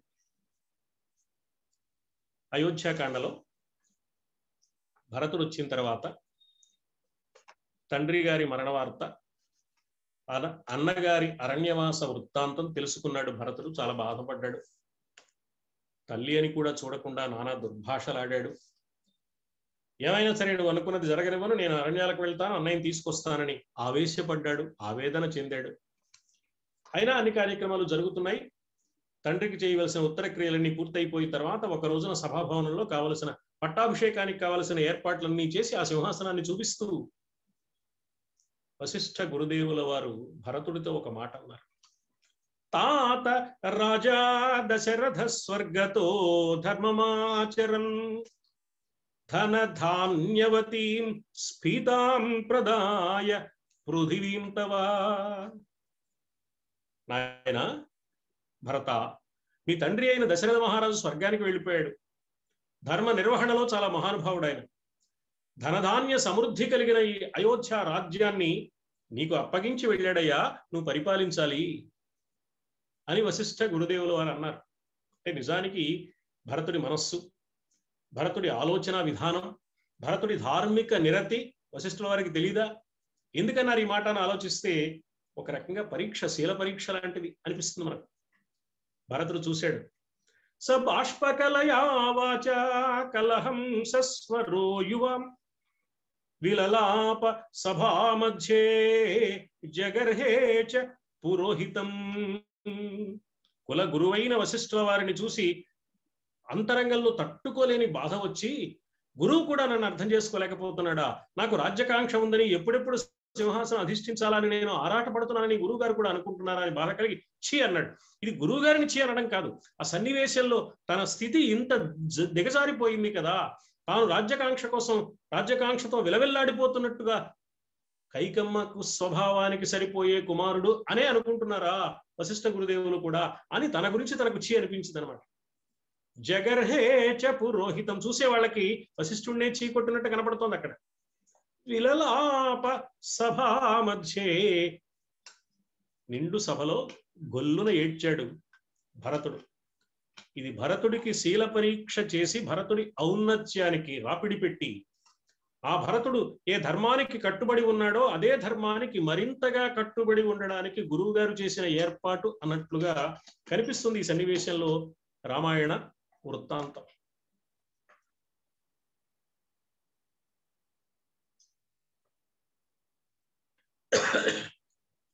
అయోధ్యాకాండలోనే మరొక సంగతి చూసి మళ్ళీ మనం బాలకాండలో వెనక్కి వద్దాం. చిత్రకూటానికి, రాముడు చిత్రకూటంలో ఉన్నాడని తెలిసి అయోధ్య నుంచి చిత్రకూటం వరకు కావలసిన ఏర్పాట్లన్నీ చేసేసి మంది మార్బలంతో పరివారంతో తల్లులు ముగ్గురిని వెంట పెట్టుకుని, వశిష్ఠ గురుదేవుల వారిని కూడా వెంట పెట్టుకుని, మహర్షులందరినీ మంత్రుల్ని అందరినీ తీసుకుని సపరివారంగా చిత్రకూటానికి చేరాడు భరతుడు. కథ మనకు తెలుసు. రాముణ్ణి ప్రార్థించాడు. అక్కడ రామ భరతుల సంభాషణ చాలా అద్భుతమైన సంభాషణ. ఆ సంభాషణలో విశేషాలు వివరాలు ఇప్పుడు మనం చెప్పుకోలేం, కానీ ఒక్క మాట మాత్రం మనం జ్ఞాపకం చేసుకోవాలి. భరతుడు ఏమని అడిగాడు అంటే అన్నగారిని, ఏభిశ్చ సచివై సార్ధం శిరసా యాచితో మయా భ్రాతు శిష్యస్య దాసస్య ప్రసాదం కర్తుమర్హసి. నేను భ్రాతు, ఇది తమ్ముడి కోరిక. శిష్యస్య, నేను నీ శిష్యుణ్ణి. అంటే ధర్మ మార్గంలో గురువులు ఎలాంటి వాళ్ళు, రాముడు కూడా అలాంటి వాడే. ధర్మ మార్గాన్ని అనుసరించాలంటే భరతుడు ఏమనుకుంటాడు అంటే, మా అన్నయ్య రాముడు ఏది చేస్తే అది ధర్మం, ఎలా ప్రవర్తిస్తే అది ధర్మం. ధర్మం అంటే ఏమిటో నేను విచికిత్స చేసి దాని గురించి ఆలోచించక్కర్లా. మా అన్నగారు నడిచిన మార్గంలో నడిస్తే చాలు. కాబట్టి ధార్మిక నిర్వహణలో, ధర్మ ఆచరణలో మా అన్నయ్య నాకు గురువు. అందుకని అన్నయ్య నువ్వు గురువు, నేను శిష్యుణ్ణి. అంతేకాదు నేను నీ సేవకుణ్ణి. కాబట్టి నేను తమ్ముణ్ణి, శిష్యుణ్ణి, సేవకుణ్ణి. సేవకుణ్ణి కాబట్టి నీ సేవ చేసుకోవాలి. అందుకని అవకాశం కలిగించు, నువ్వే వెనక్కి అయోధ్యకు వచ్చి రాజ్యాన్ని పరిపాలించు. తమ్ముణ్ణి కాబట్టి తమ్ముడి కోరిక తీర్చడం అన్నకు మంచి స్వభావం, మంచి లక్షణం, ధర్మం. ఇక శిష్యుడి కోరికను తీర్చడం, శిష్యుడి ఆవేదనను అర్థం చేసుకోవడం గురువుకు ప్రధానమైన కర్తవ్యం. అంటే రామ భరతుల మధ్య కూడా గురు శిష్య బంధం ఉంది. రాముడు తన తమ్ముడిని శిష్యుడిగా అనుకున్నాడో లేదో కానీ భరతుడు మాత్రం అంత భక్తితో రాముడిని గురువుగా, అన్నగా, దైవంగా, సర్వస్వంగా భావించిన భరతుడి ఔన్నత్యం ఆ సన్నివేశంలో కనపడుతుంది. అంటే ఉత్తమోత్తమైన స్థితిలో ఎవరినైనా గౌరవించడం అంటే గురువుగా భావించడమే, గురువు అనే భావాన్ని వ్యక్తం చేయడమే. అందుకని భ్రాతు శిష్యస్య దాసస్య, రామ భరతుల సంవాదం అద్భుతంగా జరిగింది. దానికి చిత్రకూటం ఆ ప్రదేశానికి పేరు. చిత్రమైన కూటమే. రాజ్యం నాకు కావాలి అంటే నాకు కావాలని ఎవరైనా వాదించుకుంటారు కానీ రాజ్యాధికారం నువ్వు తీసుకో అంటే నువ్వు తీసుకొని ఎవరు వాదించుకుంటారండి? ఆ కూటం చిత్రకూటం కాదు, అది చిత్రమైన కూటమి కాదు. అక్కడ రామభరతులు అలా మాట్లాడుకున్నారు. ఎవరైనా తక్కువ వాళ్ళ అందులో? ఆ భరతుడు రామ అనుజుడైతే ఆ రాముడు భరత అగ్రజుడు. సమాధానం చెప్పడానికి వీల్లేని ప్రశ్న వేస్తాడు భరతుడు, సమాధానం చెప్పడానికి వీల్లేని విధంగా సమాధానం చెప్తాడు రాముడు. ఇద్దరి సంభాషణ అలా ఉంటుంది, పరమాద్భుతమైన సంభాషణ. చివరికి వశిష్ఠ మహర్షి ఏదో ఒక సమన్వయాత్మకమైన సమాధానం చెప్పవలసిన అవసరం వస్తుంది. గురువుగారు మీరు మాట్లాడటం ఏమిటి అని భరతుడు అడుగుతాడేమో అని. అలా అడిగేదాకా వచ్చింది. వశిష్ఠుల వారు భరతుడు ఏదో అడుగుతున్నాడు కదా రామచంద్ర, ఆ భరతుడి కోరిక తీరిస్తే సరిపోతుంది కదా. భరతస్య వచః కుర్వన్ యాచమానస్య రాఘవ. భరతుడు కోరుతున్నది ఏదో ఉంది కదా, ఆ కోరిక ఏదో అనుసరిస్తే బాగుంటుంది రామచంద్ర, ఆలోచించు అంటే వెనక్కి వచ్చి రాజ్యాన్ని పరిపాలించు. ఇంకా శ్లోకం పూర్తవలా, వశిష్ఠ మహర్షి ఆలోచన పూర్తవలా రాముడు వంక చూస్తూ అన్నాడు. రాముడు వెంటనే, అంటే జ్యేష్ఠపుత్రుడు చక్రవర్తి కావాలి అని భరతుడు అడుగుతున్న ధార్మికమైన విషయం చాలా గొప్పది కదా, ఈ ధర్మం కదా, జ్యేష్ఠపుత్రుడే చక్రవర్తి కావాలని అదే అడుగుతున్నాడు భరతుడు. న్యాయమే కదా రమ్మంటున్నాడు. రాముడు ఏమంటున్నాడు? తండ్రి మాటకు విలువ ఉన్నది కదా, సత్యానికి విలువ ఇవ్వాలి కదా అని రాముడు వాదిస్తున్నాడు. అందుకని నాన్నగారి మాట ఏమైనట్టు గురువు గారు, మీరు ఇలా చెప్పచ్చా? తండ్రికి అసత్య దోషం అంటగట్టే విధంగా బిడ్డలు ప్రవర్తించవచ్చా అని రాముడు ఎక్కడ అడుగుతాడో అని రాముడు అడక్క ముందే వశిష్ఠుల వారి మనసులో సందేహం కలిగింది. అందుకని భరతుడు కోరుతున్న ప్రకారం నువ్వు వెనక్కి వచ్చి రాజ్యాన్ని స్వీకరించవయ్యా అంటూనే వెంటనే ఆత్మానం నాతివర్తేస్త్వం సత్యధర్మ పరాక్రమ, నీ మనస్సుకు అనిపించిన దానికి విరుద్ధంగా, నీవు నమ్మిన ధర్మానికి విరుద్ధంగా ఏమీ చేయవద్దయ్యా. దాని ప్రకారమే నీ మనస్సుకు అనిపించిన ధర్మం ఏ నిర్దేశిస్తుందో ఆ ప్రకారంగానే నువ్వు ప్రవర్తించు, నువ్వు సత్యధర్మ పరాక్రముడివి కదా అన్నారు వశిష్ఠుల వారు. అంటే గురువు గారు సమాధానం చెప్పటానికి తటపటాయించవలసిన సంకట పరిస్థితిని తమ ధర్మాచరణ ద్వారా కల్పించిన శిష్యులు రామభరతులు అనిపిస్తుంది. అంటే ధర్మాచరణలో గురువును మించిన శిష్యులు ఈ రామభరతులు. పవిత్రము, సార్థకము, జాతి పురోగతి కారకము, జాతికి శాశ్వత సందేశాన్ని అందించే విధంగాను ఉన్న గురు శిష్య బంధం ఇది అని మనకు అనిపిస్తుంది ఈ సన్నివేశాన్ని పరిశీలించినప్పుడు.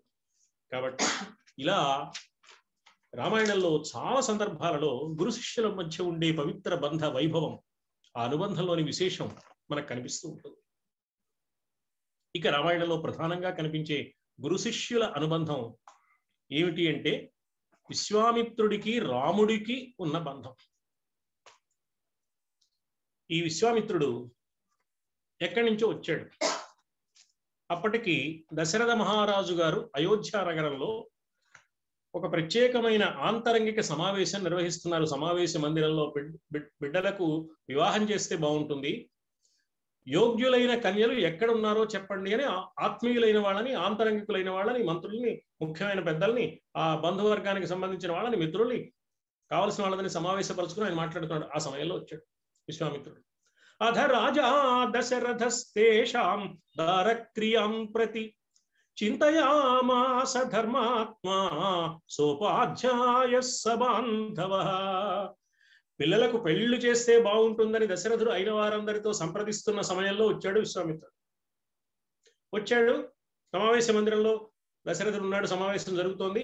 బయట నిలబడ్డాడు. నిలబడ్డ విశ్వామిత్రుడు ఏమన్నాడు? ఏదో విశ్వామిత్రుడిని నేను వచ్చాను, ఆ సంగతి మీ రాజుగారికి చెప్పవయ్యా, కలుసుకోవాలి అనొచ్చు కదా. అలా అనలేదు. నేను వచ్చానని వెంటనే చెప్పు, వేగంగా చెప్పు, తక్షణం చెప్పు. శీఘ్రమాఖ్యాత మాం ప్రాప్తం కౌశికం గాధినస్సుతం. అంత వెంటనే ఎందుకు కలుసుకోవాలని చాలాసార్లు యాగం ప్రారంభించాడు. ఆ యాగానికి ఏదో రాక్షసులు విఘ్నాలు కల్పించారు. మళ్ళీ ఇప్పుడు యాగం ప్రారంభిస్తున్నాడు, మళ్ళీ విఘ్నాలు వస్తాయి. అందుకని ముందుగా ఏర్పాటు చేసుకోవడమే కదా. దీనికి ఈ క్షణంలో కంగారే ఉంది. ఇప్పటికిప్పుడు నేను వచ్చానని చెప్పు అనాల్సిన అవసరం ఏముంది? కాదు, లోపల పెళ్లికి సంబంధించిన ఆలోచన జరుగుతున్నాయి. లోపల ఎవరైనా కన్యాదాత ఉండుంటే ఆ కన్యాదాతకి దశరథ మహారాజు వాగ్దానం చేస్తే అది జరక్క ముందే తాను వెళ్ళాలి. అంటే జగన్నాటకంలో పరమాత్మ తనకిచ్చిన పాత్ర నిర్వహణ సక్రమంగా నిర్వహించాలని అంత తపశ్శక్తి సంపన్నుడైన విశ్వామిత్రుడు కూడా మామూలు మానవుడిలాగా ఆరాటపడుతున్నాడా అన్నట్టుగా అనిపిస్తుంది. లోపలికి వెళ్ళిన తర్వాత ఆయన చెప్పిన మాట ఏమిటి? దశరాత్రం హి యజ్ఞస్య. ఎన్నోసార్లు యజ్ఞం ప్రారంభించానయ్యా, ఎప్పటికప్పుడు విఘ్నాలు వస్తున్నాయి, కాబట్టి మీ అబ్బాయిని పంపించు. ఆత్మజం దాతుమర్హసి. మీ అబ్బాయిని నా వెంట పంపించాలి. ఒకసారి ఆత్మజం దాతుమర్హసి అన్నాడు, మరోసారి రామం మే దాతుమర్హసి, ఇంకోసారి జ్యేష్ఠం మే దాతుమర్హసి. మీ పెద్ద అబ్బాయిని నా వెంట పంపించు, నాకు అప్పగించాలి సుమా. తతో రామం విసర్జయ. రాముణ్ణి వదిలిపెట్టవయ్యా నా వెంట, అప్పుడు మాత్రమే నాకు అనుకున్న పని జరుగుతుంది. కానీ మమకారం మనస్సు నిండా ఉన్న దశరథుడు, రాముడు అంటే సర్వస్వంగా భావించే దశరథుడు తటపటాయించలేకపోయాడు. రకరకాల మాటలు చెప్పాడు. నేను వస్తానన్నాడు, ఇంకో మాట అన్నాడు, ఇంకో మాట అన్నాడు. ఎన్ని చెప్పినా విశ్వామిత్రుడు వినిపించుకోలేదు. పైగా అహం వేద్మి మహాత్మానం రామం సత్యపరాక్రమం వశిష్ఠోపి మహాతేజ ఏ చేమే తపసి స్థితః. ఇక్కడున్న తపస్సులైన వాళ్ళు వశిష్ఠుడు లాంటి వాళ్ళకి తెలుసయ్యా. నాకు తెలుసు రాముడు సత్యపరాక్రముడని. నాకు తెలుసు అంటే తపస్సు వల్ల నేను తెలుసుకున్నాను. తపసా బ్రహ్మ విజిజ్ఞాసస్వ. తపస్సు వల్ల పరమాత్మ తెలుస్తాడు. ఆ పరమాత్మే రాముడు రూపంలో ఉన్నాడు. లోక రక్షణ కోసం వచ్చాడు, ధర్మ రక్షణ కోసం అవతరించాడు, యజ్ఞ రక్షణ చేసే యజ్ఞస్వరూపుడు, యజ్ఞో వై విష్ణు ఆయనే అని తెలిసి మాట్లాడుతున్నాడు విశ్వామిత్రుడు. మమకారం సత్యాన్ని గుర్తించనివ్వదు. ఆ స్థితిలో ఉన్నవాడు దశరథుడు. మమకారాన్ని దాటి కర్తవ్యానికి అంకితమైన తపశ్శక్తి కలిగిన మహానుభావుడు కాబట్టి విశ్వామిత్రుడు తపశ్శక్తి కలిగిన వశిష్ఠుల వారి వంటి వారికి తెలుస్తున్నాయ్యా, అందుకు కావాలంటే అడుగు. వశిష్ఠుల వారు చెప్పారు, ఇంకేం తటపటాయించకు, ఈయన రామచంద్రమూర్తికి కావలసిన అభ్యుదయాన్ని ప్రసాదించడానికే వచ్చాడు, తప్పకుండా పంపించు. విశ్వనాథ వారు రామాయణ కల్పవృక్షంలో తమాషా అయిన మాట అనిపించారు ఆ విశ్వామిత్ర మహర్షి చేత. నీ కొడుకును గైకొనిచని మాకు ఆకలియంచు తిందుమా పిచ్చి నృపా. పిచ్చి వాళ్ళ ఉన్నామేమయ్యా రాజా, మీ అబ్బాయిని మేమన్నా కొరుక్కు తింటామా అన్నాడు. నీ కొడుకును గైకొనిచని మాకు ఆకలియంచు తిందుమా పిచ్చి నృపా. మాకడ ప్రశస్తము అస్త్రవ్యాకృతి కలదు అద్ది నేర్పెదమంతే. ఇమ్ముగ విద్య నేర్పెదము ఇంకను మాకొక చిన్న మెత్తు కార్యమును చేసి పెట్టవలే. ఆపై పువ్వులలోన పెట్టి గైకొమ్మని నీ కుమారుడిడుగోనని నీకవ సంగువారము. పువ్వుల్లో పెట్టిస్తాను, ఒక్కసారి ఇవ్వండి, మళ్ళీ మా పని అయిపోయిన తర్వాత పువ్వుల్లో పెట్టిస్తాం అంటాం మనం. ఆ నుడికారం ఇక్కడ ప్రయోగించారు విశ్వనాథ. పువ్వుల్లో పెట్టి ఇవ్వడం అంటే పూలదండల్లో నింపి కొత్త పెళ్లి కొడుకుగా ఇస్తానయ్యా, పెళ్లి చేయిస్తాను. అందుకే మూలంలో కూడా శ్రేయశ్చాస్మై ప్రదాస్యామి బహురూపం న సంశయం. నేను శ్రేయస్సు కలిగిస్తాను, బహురూపమైన శ్రేయస్సులు కలిగిస్తాను. బహురూప అనే మాటకు అనేకమైన అర్థాలతో పాటు భార్య అనే విశేషమైన అర్థం ఉంది అని కూడా పెద్దలు ఎందరెందరో చెప్పారు. ఋషితుల్యులైన కాశీపట్ల సత్యనారాయణ గారు బాలకాండకు అద్భుతమైన వ్యాఖ్యానం రాస్తూ ఈ బహురూప అనే మాటకు చాలా చక్కని వివరణ ఇచ్చారు. ఈ సమావేశంలో వారు ఉండడం నాకు చాలా ఆనందాన్ని కలిగిస్తున్న అంశం. ఇలా శ్రేయశ్చాస్మై ప్రదాస్యామి అని చెప్పి మరి తన కోరికను వ్యక్తం చేశాడు ఆయన. ఇలా ఉంటే చివరికి దశరథ మహారాజు పంపించక తప్పలేదు. సరే అన్నాడు. పంపిస్తే ఏం జరిగింది? ఆయన పంపించాడు, ఈయన వెళ్ళాడు, రాముడు వెళ్ళాడు, లక్ష్మణుడు కూడా రాముడు వెంట వెళ్ళాడు. రామ లక్ష్మణుడు తీసుకుని విశ్వామిత్రుడు బయలుదేరాడని చెప్పేయచ్చు కదా. కానీ అక్కడ ఒక మాట చెప్పారు, పుష్పవృష్టిర్మహత్యాసీత్ దేవదుందుభి నిస్వనైః శంఖదుందుభి నిర్ఘోష ప్రయాతేతు మహాత్మని తతో వాయు సుఖస్పర్శ. పుష్పవృష్టి కురిసిందా, దేవదుందుభులు పురోగాయా, అనుకూలంగా వాయువు హాయిగా ఆనందకరంగా వీచింది ఆ సమయంలో. అంటే ఏమన్నమాట, రాబోతున్న శుభ పరిణామాలకు ఇది సూచన. అంటే విశ్వామిత్రుడి శిష్యుడిగా రామచంద్రమూర్తి ఆయన వెంట వెళ్ళడం కేవలం యాగరక్షణ మాత్రమే కాదు, ధర్మరక్షణ, లోకరక్షణ, ఒక మహత్తర కార్యానికి ఇది పునాది, ప్రారంభ బిందువు సుమా అనే అద్భుతమైన భావాన్ని ఆ మాటల ద్వారా వాల్మీకి మహర్షి చాలా అందంగా ఆ సందర్భంలో సూచన చేశారు అనిపిస్తుంది. విశ్వామిత్ర మహర్షి వెంట రామచంద్రమూర్తి శిష్యుడిగా యాగ రక్షణ కోసం బయలుదేరి వెళుతూ ఉంటే సమస్త ప్రకృతి పులకించింది. ఎందుకంటే ఇది లోక కళ్యాణం కోసం కాబట్టి. నిజానికి సీతారాముల కళ్యాణానికి పరోక్ష కారకుడు విశ్వామిత్రుడే. అది కూడా లోక కళ్యాణం లక్ష్యంతో వచ్చింది. అందుకని ఆయన ఆ మాట అన్నాడు. అలా వాళ్ళు వెళుతుంటే విశ్వామిత్రుడు బయలుదేరాడు, వెనకాల రామలక్ష్మణులు వెళుతున్నారు. నడుస్తూనే ఉన్నాడు విశ్వామిత్రుడు, వెనకాల రామలక్ష్మణులు నడుస్తున్నారు. ఎక్కడికి వెళ్తున్నాం గురువు గారు, ఏమిటి నడక, ఎంత దూరం వెళ్ళడం అని రాముడో లక్ష్మణుడో నోరు తెరిచి అడగలేదు. గురువు అంటే గురువు అంతే, గురువు గారు చెప్పేదాకా మాట్లాడడానికి వీల్లేదు. ఎంత ధర్మం మీద నమ్మకం, ఎంత గురుభక్తి. తండ్రి వాళ్ళ వెంట పంపడానికి తటపటాయించినా కూడా వీళ్ళని విశ్వామిత్ర మహర్షి వెంట పంపుతూ మాత్రం ఒక గొప్ప మాట అన్నాడు దశరథుల్లో ఉన్న ధార్మికత, ఆ గొప్పతనం. ఏమిటి అంటే, నాయన మళ్ళీ విశ్వామిత్ర మహర్షి మిమ్మల్ని నాకు అప్పగించేటంత వరకు ఇతడి మాట మీరు శాసనంగా భావించండి.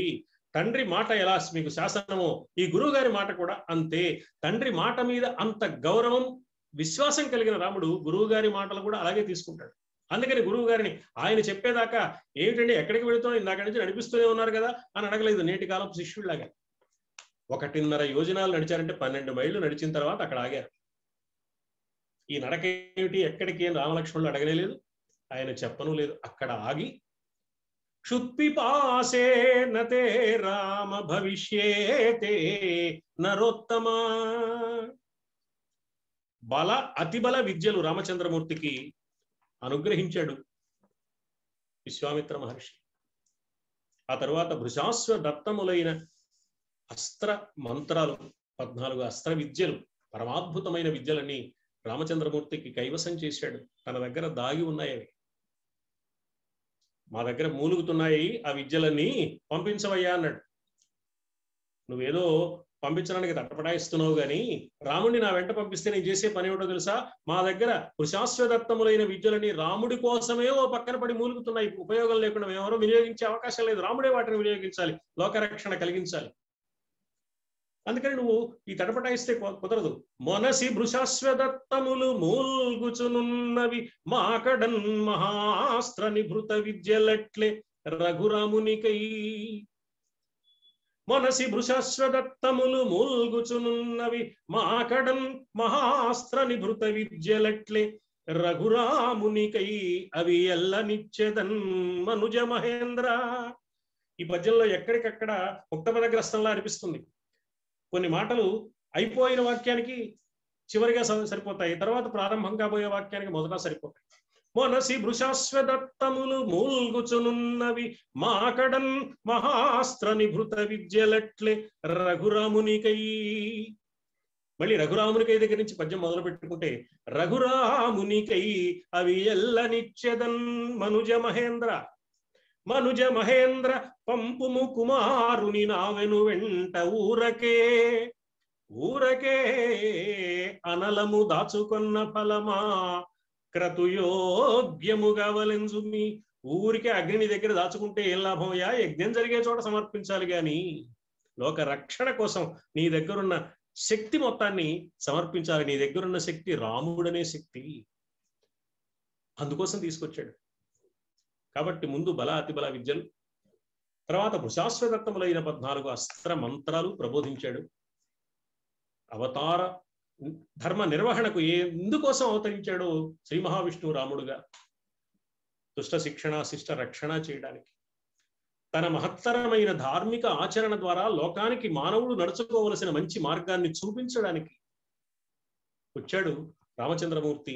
ఆ వచ్చిన రామచంద్రమూర్తి ఈ పనులు నెరవేర్చడానికి కావలసిన శక్తియుక్తులను కూర్చాడు మహర్షి విశ్వామిత్రుడు గురువుగా అనిపిస్తుంది. రామలక్ష్మణులు ఇద్దరు చిన్నపిల్లవాళ్ళు. ఈ బల అతిబల మంత్రాలు తీసుకున్నారు, అస్త్ర మంత్రాలన్నీ స్వీకరించారు. అక్కడ ఏమి ఏర్పాట్లు ఉంటాయండి? మహారాజు గారి లాగా హంసతూలిక తల్పాలు ఉంటాయా, చలువరాతి మందిరాలు ఉంటాయా? ఆ అడవిలో ఒక రాతి మీద దర్భగడ్డి ఏర్పాటు చేస్తే దర్భగడ్డిని పరుపుగా భావించి అక్కడ నిద్రపోయారు వాళ్ళు పిల్లలు. తెల్లవారింది. ఎక్కడో వైకుంఠంలో ఉండి ఎందరో వంది మాగధుల్ని తప్పించుకుని మహర్షుల్ని దాటి ఎంతమందినో దాటి వెళితే గాని జయ విజయుల అనుమతి ఉంటే గాని శ్రీ మహావిష్ణువు దర్శనం కాదే. అలాంటి శ్రీ మహావిష్ణువు పరమాత్మ తనకు శిష్యుడై తన అధీనంలో రాముడుగా ఉన్నాడు కదా, ఆయన నిద్ర మేల్కొల్పాలి. ప్రతిరోజు వంది మాగధులు వైకుంఠంలో సుప్రభాతం పాడతారు. ఇప్పుడు నేను సుప్రభాతం పాడగానే ఆయన లేచి తాను విష్ణువుని అనుకుంటాడేమో. కాదయ్యా, ఇప్పుడు నువ్వు కౌసల్యాపుత్రుడు అయిన రాముడు అని గుర్తు చేయాలి, కర్తవ్యాన్ని అందించాలి. అందుకని కౌసల్యా సుప్రజా రామ పూర్వా సంధ్యా ప్రవర్తతే ఉత్తిష్ట నరశార్దూల కర్తవ్యం దైవమాన్నికం అని నిద్రలేపాడు. అతడెవరో తెలిసి నిద్రలేపుతున్నాడు. మానవత్వం అనే తెరచాటున ప్రతి వ్యక్తిలోనూ ఉన్నది దైవ అంశ. సత్కార్య నిర్వహణకు తన శక్తియుక్తులు ఎవడు సమర్పిస్తాడో అతడిలోని దివ్యత్వం మేలుకుంటుంది. సుప్రభాతం అంటే దివ్యత్వాన్ని మేలుకొలుపుకోవడం. మన సమాజంలో మన సంప్రదాయంలో ఇది మొదటి సుప్రభాతం. వేళ వెంకటేశ్వర స్వామికి సుప్రభాతం పాడినా కౌసల్య సుప్రజా రామ అని ప్రారంభించుకుంటున్నాం. ఇలా అతడెవరో తెలిసి మేలుకొలుపుతున్నాడు విశ్వామిత్రుడు. కర్తవ్యం దైవం ఆహ్నికం. ఈనాడు నీవు నిర్వహించవలసిన కర్తవ్యం మానవలోకానికి చెందినదిగా కనపడుతోంది, కానీ అది దివ్యమైనది సుమా. దైవ సంబంధమైన ఒక అద్భుతమైన బాధ్యత అందులో ఉన్నదయ్యా. ఇలా నిద్రలేపాడు. వాళ్ళు అవసరమైన కాలకృత్యాలన్నీ పూర్తయిన తర్వాత మళ్ళీ నరక ప్రారంభమైంది. రాముని అయనం, రామ అయనాన్ని నిర్వహించిన వాడు విశ్వామిత్ర మహర్షిగా గురువుగా కనపడతాడు. ఇక్కడ విశ్వామిత్రుడు చేసిన పని, అలా వెళుతూ ఏమీ మాట్లాడలేదు, రకరకాల ప్రదేశాల వెంట తీసుకెళ్తున్నాడు. రాముడే ఈ ప్రదేశం ఏమిటి గురువు గారు, ఇది ఇలా ఎందుకుంది అని అడుగుతున్నాడు. కస్యాయమ ఆశ్రమ పుణ్యః కోన్వస్మిన్ వసతే పుమాన్ భగవన్ శ్రోతుమిచ్ఛావః పరం కౌతూహలం హినం. మాకు కుతూహలంగా ఉంది, ఇక్కడ ఎవరుండేవాళ్ళు, ఏమిటి ప్రాంతం? ఇలా కుతూహలం కలిగి రాముడు అడుగుతుంటే సిద్ధాశ్రమాన్ని గురించి, అంగదేశాన్ని గురించి, మలద కరుష దేశాలను గురించి, తాటకా వృత్తాంతాన్ని గురించి వీళ్ళు కుతూహలంతో అడిగేలాగా చేసి ఆ ప్రదేశాలు చూసినప్పుడు వాళ్ళలో కుతూహలం కలిగితే వాళ్ళు అడిగితే అడిగిన ప్రశ్నలకు సమాధానంగా అన్నట్లుగా విశ్వామిత్ర మహర్షి వివరిస్తూ వచ్చాడు. ఈ సందర్భంలో విశ్వనాథ వారు ఒక గొప్ప మాట అనిపించారు. ఏమి కథ ఏమి చెప్పుట ఏమి సొగసు అని రామాయణ కల్పవృక్షంలో. అంటే విశ్వామిత్రుడు కథ చెప్పిన విధానం, ఒక్కొక్క సన్నివేశాన్ని వివరించే విధానం అంత హృదయంగా గుండెకు తాకే విధంగా ఉందన్నమాట. అంత ఉత్తమ గురువు, ఉత్తమ ప్రబోధకుడు విశ్వామిత్ర మహర్షి. వ్యాకరణంలో విశ్వామిత్రుడు కలిస్తే విశ్వామిత్రుడే అవుతుంది కానీ విశ్వామిత్రుడు కాదు. విశ్వామిత్రుడు అయితే విశ్వానికి అమిత్రుడు శత్రువు కావాలి. విశ్వామిత్రుడనే పదం అలా ఉన్నా కూడా శత్రువు కాదు, ఇక్కడ మిత్రుడనే వస్తుంది అని చెప్పడం కోసం ప్రత్యేకించి పాణిని మహర్షి విశ్వామిత్రుడు అనే పదం విశ్వానికి మిత్రుడనే అర్థంలో మాత్రమే సరిపోతుందని చెప్పడానికి ఒక ప్రత్యేక వ్యాకరణ సూత్రం రాశాడు.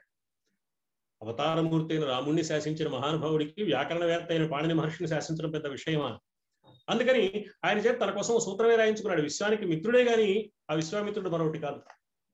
ఇక్కడ మనం మరో విషయం కూడా గమనించాలి. ఇవాళ సిలబస్ పేరుతో ఇంత బండ విద్యార్థుల నెత్తి మీద రుద్దడం కాకుండా విద్యార్థుల్లో కుతూహలాన్ని ఆసక్తిని రేకెత్తించి కుతూహలంతో వాళ్ళు అడిగేలాగా చేసి వాళ్ళు అడిగిన విషయాన్ని తెలియచెప్పడం ద్వారా వాళ్ళ మనస్సులో అది స్థిరంగా నాటుకుంటుంది. ముఖ్యంగా ప్రాథమిక విద్యలో ఇది చాలా అవసరం. ఈవేళ పాఠశాలకు వెళ్ళే విద్యార్థుల్ని చూస్తే కాన్వెంట్ స్థాయిలోనే ఆ పుస్తకాల సంచి చూస్తే వాళ్ళ బరువు బాధ్యతలు చూస్తే మనకు ఆశ్చర్యంగా అనిపిస్తుంది. ఉదయం నుంచి సాయంత్రం దాకా వాళ్ళు పాఠశాలలోనే ఉంటారు. ఆ పుస్తకాల సంచి మోయలేక విద్యార్థికి, ఆ స్కూలుకు కావలసిన రుసుములు చెల్లించలేక తండ్రికి కూడా ఇవాళ చదువులు తలకు మించిన బరువులుగా మారుతున్న దశలో విశ్వామిత్రుడు ఎలాంటి విద్యా విధానాన్ని ప్రవేశపెట్టాడో మనం గమనిస్తే, యోగి అయిన అరవింద యోగి ఆయన ప్రాథమిక విద్యలో ఒక అద్భుతమైన ప్రయోగం చేశాడు. చేసి విద్యార్థుల తలల మీద సిలబస్ పేరుతో ఇంత రుద్ది వాళ్ళని ఇబ్బంది పెట్టకూడదు, వాళ్ళలో కుతూహలాన్ని కలిగించి సహజంగా వాళ్ళల్లో ఉన్న ప్రతిభా సామర్థ్యాలు వికాసం పొందడానికి కావలసిన ఏర్పాటు చేయాలి అని ఆయన ఆలోచించాడు. The last school, the no school అనే 2 రకాల విద్యా విధానాలను ప్రతిపాదించాడు అరవింద యోగి. వాటిని కొన్ని దేశాల వాళ్ళు పాటించారు, ఇప్పటికీ కొంతమంది పాటిస్తున్నారు కూడా. ఒకప్పుడు ఒక ప్రత్యేకమైన సదస్సులో education in view of Aurobindo అనే పేరుతో ఒక పరిశోధన పత్రం సమర్పించవలసిన సందర్భంలో నేను అధ్యయనం చేసినప్పుడు ఈ విశేషాలు తెలిసాయి. సిలబస్ పేరుతో విద్యార్థుల మీద ఇంత రుద్దడం కాకుండా వాళ్ళలో కుతూహలాన్ని కలిగించి, ఆసక్తి కలిగించి, వాళ్లే అడిగేలాగా చేసి, అప్పుడు చెప్తే ఆసక్తితో అడిగారు కాబట్టి శ్రద్ధగా వింటారు కాబట్టి పాటిస్తారు. ఈ రకమైన ఉత్తమ విద్యా విధానాన్ని నేను ప్రవేశపెట్టడానికి ప్రైమరీ ఎడ్యుకేషన్ లో నేను చేసిన ఈ అద్భుతమైన ప్రయోగాలకు ప్రేరణ విశ్వామిత్రుడి నుంచి మాత్రమే వచ్చింది అని అరవింద యోగి స్పష్టంగా తన విద్యా విధానాన్ని ప్రారంభిస్తూ ప్రకటించిన విషయం కూడా అరవిందుడి చరిత్రలో, అరవిందుడి ప్రబోధాల్లో మనకు కనిపిస్తుంది. కాబట్టి ఇంత ఉత్తముడైన గురువుగా ఉన్నాడు ఆ మహర్షి, విశ్వామిత్ర మహర్షి. శిష్యులకు కావలసినవన్నీ ప్రబోధించాడు. కథ ముందుకు సాగింది. మరునాడు వాళ్ళు వెళ్తున్నారు, తాటక వచ్చింది. కొట్టేవయ్యా, బాణం వేయవయ్యా అన్నాడు. రాముడు కొంచెం ఆలోచిస్తున్నాడు, స్త్రీలను సంహరించడం ధర్మం కాదు కదా అని. అప్పుడు విశ్వామిత్ర మహర్షి ధర్మ వివరణ చేశాడు చాలా స్పష్టంగా. శిష్యుడి మనస్సులో ధర్మ సందేహం ఏర్పడినప్పుడు స్పష్టమైన వివరణ ఇచ్చే లక్షణం గురువుది, ఉత్తముడైన గురువుది. నృశంసం అనృశంసం వా ప్రజారక్షణ కారణాత్ పాతకం వా సదోషం వా కర్తవ్యం రక్షతాం సతా రాజ్యభార నియుక్తానాం ఏష ధర్మ సనాతనః. రాజ్యభారాన్ని నిర్వహించవలసిన వారికి, చక్రవర్తి కావలసిన వారికి సనాతనమైన ధర్మం ఇది. ఏమిటా ధర్మం అంటే, ఇది దయాగుణం కలిగిందా, నిర్దయగా ప్రవర్తించేదా, ధర్మమా, దోషమా, పాపమా అని ఆలోచించవలసిన అవసరం లేదు. ఇది ప్రజారక్షణ కారణాత్, లోక రక్షణ కోసం అవసరమైన విషయం సుమా. ఈ తాటకానే రాక్షసిని సంహరించడం వ్యక్తిగత ప్రయోజనం కోసం కాదు, అలాగే కేవలం యాగరక్షణ కోసం కూడా కాదు, విశ్వశ్రేయస్సు కోసం. ఈ మాట విశ్వామిత్రుడు చెప్పాడు. ధర్మ సూక్ష్మాలను వివరించి సందేహ నివృత్తి చేసి కర్తవ్యాన్ని ప్రబోధించడమే ఉత్తముడైన గురువు యొక్క స్వభావం అని ఈ సన్నివేశం మనకు తెలియజేస్తుంది. మరి రాముడు ఏమన్నాడు అప్పుడు? రాముడు చెప్పిన సమాధానం చూడండి. రాముడు అనుసరించిన ధార్మిక ఆచరణ గమనించండి. పితుర్వచన నిర్దేశాత్ పితుర్వచన గౌరవాత్ వచనం కౌశికస్యేతి కర్తవ్యం అవిశంకయ. తండ్రి గారి మాట పాటించి, తండ్రి గారి మాట మీద గౌరవంతో గురువైన ఈ విశ్వామిత్ర మహర్షి చెప్పిన ఆజ్ఞను నేను శిరసావహిస్తాను, అనుమానం లేకుండా పాటిస్తాను. ఎందుకు అంటే, అనుశిష్టోస్మి అయోధ్యాయాం గురు మధ్యే మహాత్మనా పిత్రా దశరథేనాహం నావజ్ఞేయం హి తద్వచః. అక్కడ గురువులు, పెద్దలు అందరి సమక్షంలో నన్ను పిలిపించి, మా నాన్నగారు దశరథ మహారాజు గారు ఈ గురువైన విశ్వామిత్ర మహర్షి ఏమి చెబితే అది చేయవయ్యా అని చెప్పారు. కాబట్టి నేను తండ్రి గారి మాట పాటించి ఇప్పుడు గురువు గారి ఆజ్ఞ శిరసావహిస్తాను. సోహం పితుర్వచ శ్రుత్వా శాసనాత్ బ్రహ్మవాదినః కరిష్యామి న సందేహః తాటకావధముత్తమం. ఇంతవరకు చెప్పి ఈ బ్రహ్మవేత్త అయిన గురువు గారు విశ్వామిత్ర మహర్షి ఏది ఆజ్ఞాపించారో దాన్ని నిస్సందేహంగా పాటిస్తాను, తాటకను సంహరిస్తాను అని కూడా ఆగలేదు. ఎందుకు సంహరిస్తాడో కూడా చెప్పాడు. ఎందుకు గురువు మాట పాటిస్తున్నాడు అంటే, గురువుల ద్వారా నేర్చుకున్న ధర్మాన్ని ఆచరించడం వల్ల ఉపయోగం ఉంది. ధర్మం తెలిస్తే చాలదు, తెలియాలి, ఆచరించాలి కూడా. గోబ్రాహ్మణ హితార్థాయ దేశస్య అస్య సుఖాయ చ తవ చైవ అప్రమేయస్య వచనం కర్తుముద్యతః. మీ మాట అప్రమేయులైన మహనీయులైన మీ మాట పాటించదగిన మాట. దేశక్షేమం కోసం, గోబ్రాహ్మణుల రక్షణ కోసం, జాతి మేలు కోసం మీ మాట పాటిస్తాను నేను అన్నాడు. తండ్రి మాట మీద ఏర్పడిన గురుభక్తి, గురు శాసనం పట్ల కలిగిన విశ్వాసం, గురూపదేశంలోని పరమార్థాన్ని ఆంతర్యాన్ని గుర్తించి లోకక్షేమమే లక్ష్యంగా గురువాజ్ఞను పాటించడం ఉత్తమ శిష్యుడి లక్షణం. గురువు పట్ల ఉత్తముడైన శిష్యుని భావం ఆ విధంగా ఉంటుంది అని రామచంద్రమూర్తి తన ప్రవర్తన ద్వారా ఈ సన్నివేశంలో నిరూపించాడు అనిపిస్తుంది మనకు. గురువు ఎలా ఉండాలో, శిష్యుడు ఎలా ఉండాలో రామాయణం చెప్తోంది. ఇలాంటి గురు శిష్యుల వల్ల మాత్రమే విశ్వశ్రేయస్సు, లోక కళ్యాణము నెరవేరుతాయి అని మనకు అనిపిస్తుంది.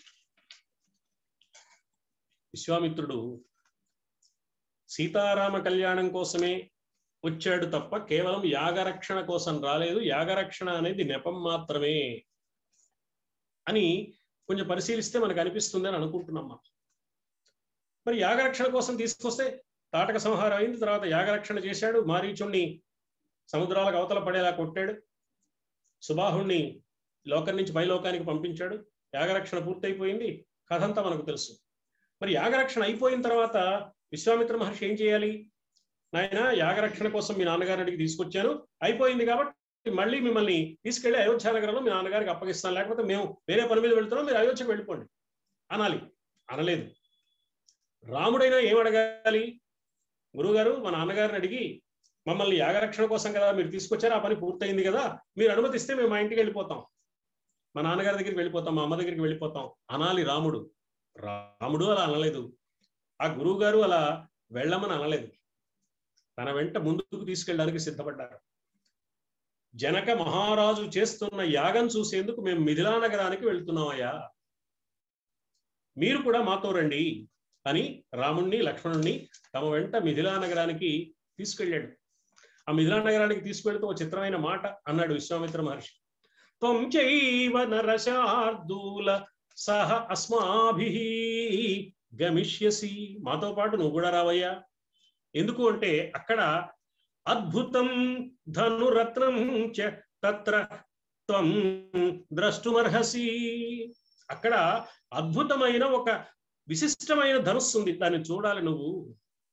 మిథిలా నగరంలో రెండు విశేషాలు ఉన్నాయి, ఒకటి శివధనుస్సు, మరొకటి సీత. ధనురత్నాన్ని కూడా నువ్వు చూడాలి అన్నాడు. అంటే సీతమ్మను కూడా నువ్వు చూడాలి, సీతారాముల వివాహం జరగాలి. ఇది విశ్వామిత్ర మహర్షి మనస్సు లోపలి మాట. అక్కడికి వెళ్ళారు, జనక మహారాజుని కలుసుకోవడం, ఆ జనకుడు సీతను గురించి, శివధనుస్సును గురించి ఆ విశేషాలన్నీ చెప్పడం, తర్వాత గురువుగారి ఆజ్ఞ మేరకు రామచంద్రమూర్తి శివధను ఎక్కుపెట్టి సీతమ్మకు తగిన వరుడుగా తాను నిరూపించుకోవడం, తర్వాత పెద్దలందరూ రావడం, వివాహం జరగడం, కథ మనకు తెలుసు. అయితే ఇక్కడ విశ్వామిత్ర మహర్షి అన్న మాట సామాన్యమైన మాట కాదు. విశ్వామిత్ర మహర్షి, రామచంద్ర, జనక మహారాజు గారు ఈ ధనుస్సును గురించిన విశేషాలన్నీ చెప్పారు కదా, వత్స రామ ధను పశ్య, ఆయన రామచంద్ర ఆ ధనుస్సు చూడు అన్నాడు. చూడు అన్నాడు కానీ అంటే ఎక్కువ పెడతావో దాని ఇంకోసారి చూస్తావా అని, అంతేగాని విరగొట్టమని కాదు. ఎక్కువ పెట్టాలనేదే జనక మహారాజు గారి కోరిక కూడా. రాముడు కూడా ఎక్కువ పెట్టడానికి కావాల్సిన ప్రయత్నమే చేశాడు, చేస్తాననే అన్నాడు కూడా. గురువు గారి మాట పాటించి పవిత్రమైన ఈ ధనుస్సును నేను చేతితో అలా తాకడానికి ప్రయత్నిస్తున్నాను. గురువు ద్వారా నేర్చుకున్న విద్య, వివేకాన్ని, వినయాన్ని కలిగించిన వ్యక్తి నిత్య జీవితంలో ఏ సన్నివేశంలోనైనా ఎలా ప్రవర్తిస్తాడో తన ఆచరణ ద్వారా లోకానికి నేర్పుకోవడానికి వచ్చిన ధర్మ విగ్రహుడు కాబట్టి రాముడు ఆ మాట అన్నాడు. ఇదం ధనుర్వరం బ్రహ్మన్ సంస్పృశామిహ పాణినా, గురువుగారు బ్రహ్మవేత్త అయిన మీరు చెప్తున్నారు కాబట్టి మీ ఆజ్ఞ పాటించి ఈ ధనుస్సును ఇలా చేతితో తాకడానికి నేను ప్రయత్నిస్తున్నాను. చూసుకోండి ఏం చేస్తానో నా సంగతి తెలియదా? అలా మాటలు మాట్లాడలేదు రాముడు. వినయము, సౌజన్యము, సంస్కారము కలిసిన మహానుభావుడు రాముడు. సామర్థ్యంతో పాటు సంస్కారము, వినయము ఉన్నప్పుడు మాత్రమే లోక కళ్యాణానికి అవకాశం ఉంటుంది. అందుకని రాముడు అలా ప్రవర్తించాడు. ఆ గురువు గారి దగ్గర నేర్చుకున్న విద్య, ఉత్తముడైన గురువు, ఉత్తమోత్తముడైన శిష్యుడు ఎలా ఉంటారో ఈ విశ్వామిత్రుడు రాముడు మనకు చూపిస్తున్నారు. ఇదం ధనుర్వరం బ్రహ్మన్ సంస్పృశామిహ పాణినా యత్నవాంశ్చ భవిష్యామి తోలనే పూరణే పివా. నేను ప్రయత్నం చేస్తాను, దీన్ని ఇలా నిలబెట్టడానికి, ఎక్కువ పెట్టడానికి ప్రయత్నం చేస్తాను. ప్రయత్నించాడు. ఆయన ఎక్కువ పెట్టాలని అనుకున్నాడు. పెళ్ళుమనే విల్లు మనకు తెలుసు. సీతారాముల కళ్యాణం జరిగింది. సీతారాముల కళ్యాణ అనంతరం ఇంకా విశ్వామిత్ర మహర్షి కనిపించడు, వెంటనే వెళ్ళిపోయాడు. తర్వాత పరశురాముడు వచ్చే వేళకు కూడా విశ్వామిత్రుడు పక్కన లేడు. అంటే తన శిష్యుడు సంపూర్ణమైన సామర్థ్యాన్ని సంపాదించుకున్నాడని, రాబోయే ఏ సన్నివేశాన్నైనా ధర్మబద్ధంగా ఎదుర్కోగలిగిన స్థాయికి ఎదిగాడని గురువు గుర్తించాడు. శిష్యుడిని అలా రూపొందించి అలా తీర్చిదిద్ది ఆ స్థాయికి చేర్చి ఇంకా తన అవసరం లేదు వెళ్ళిపోయాడు. మనం రామాయణంలో ఏ మహర్షిని చూసినా సమయం విలువ వాళ్ళకి బాగా తెలుసు అనిపిస్తుంది. అవసరం అయితే తప్పకుండా వస్తారు, పని పూర్తయిపోయిన తర్వాత మరుక్షణం వెళ్ళిపోతారు. ఊరికే పిచ్చాపాటి కవులు చెప్తూ అక్కడ కూర్చున్న మహర్షులు ఎవ్వరు లేరు. అంటే కాలం విలువ తెలిసిన మహానుభావులు వాళ్ళు. విశ్వామిత్ర మహర్షి కూడా అలా వెళ్ళిపోయాడు. అధ రాత్ర్యాం వ్యతీతాయాం విశ్వామిత్రో మహాముని అపృష్టౌ తౌ చ రాజానౌ జగామ ఉత్తర పర్వతం. దశరథ మహారాజుకి చెప్పి వీడ్కోలు తీసుకుని ఉత్తరగిరిలోకి తరలి వెళ్ళిపోయాడు. తర్వాత విశ్వామిత్ర అనే 4 అక్షరాల పాత్ర రామాయణ కథలో కనిపించింది. అలా రామ విశ్వామిత్రుల అనుబంధం, ఉత్తములైన శిష్యుడికి గురువుకి ఉండే అనుబంధంగా రామాయణ కథలో మనకు కనిపిస్తుంది. పవిత్రము, సార్థకము, జాతి పురోగమన కారకము అయిన ఈ గురు శిష్య సంబంధం నేటి సమాజానికి మార్గదర్శకమై మనందరికీ రక్షాకవచమై నిలవాలి అని ఆకాంక్షిస్తూ స్వస్తి సర్వేషాం సమస్త సన్మంగళాని. ఈనాడు పెద్దల సమక్షంలో గురువుల దగ్గర నేను నేర్చుకున్న కొన్ని విశేషాలు గురువు గారి ముందే నివేదించుకునే అవకాశం కలగడం ఒక అదృష్ట విశేషంగా, గురు కటాక్షంగా భావిస్తూ ఈ అవకాశం నాకు ఇచ్చిన మా గురువు గారికి మరొక మారు హృదయపూర్వకంగా భక్తిపూర్వకంగా ప్రణామాలు సమర్పిస్తూ శ్రీ రఘురామ పాద సరసీజ రజో మహిమానుభావ విస్తారము. శ్రీ రఘురామ పాద సరసీజ రజో మహిమానుభావ విస్తారము. వీర విక్రమ విధారమణీయము. సత్కృపారసస్ఫార మనోజ్ఞము. ఆర్త పరిపాలన దుర్వహమున్. పతివ్రత గౌరవ రక్షకం మగు జగద్ధిత ధర్మము ప్రోచునెల్లరన్. స్వస్తి సర్వేషాం సమస్త సన్మంగళ.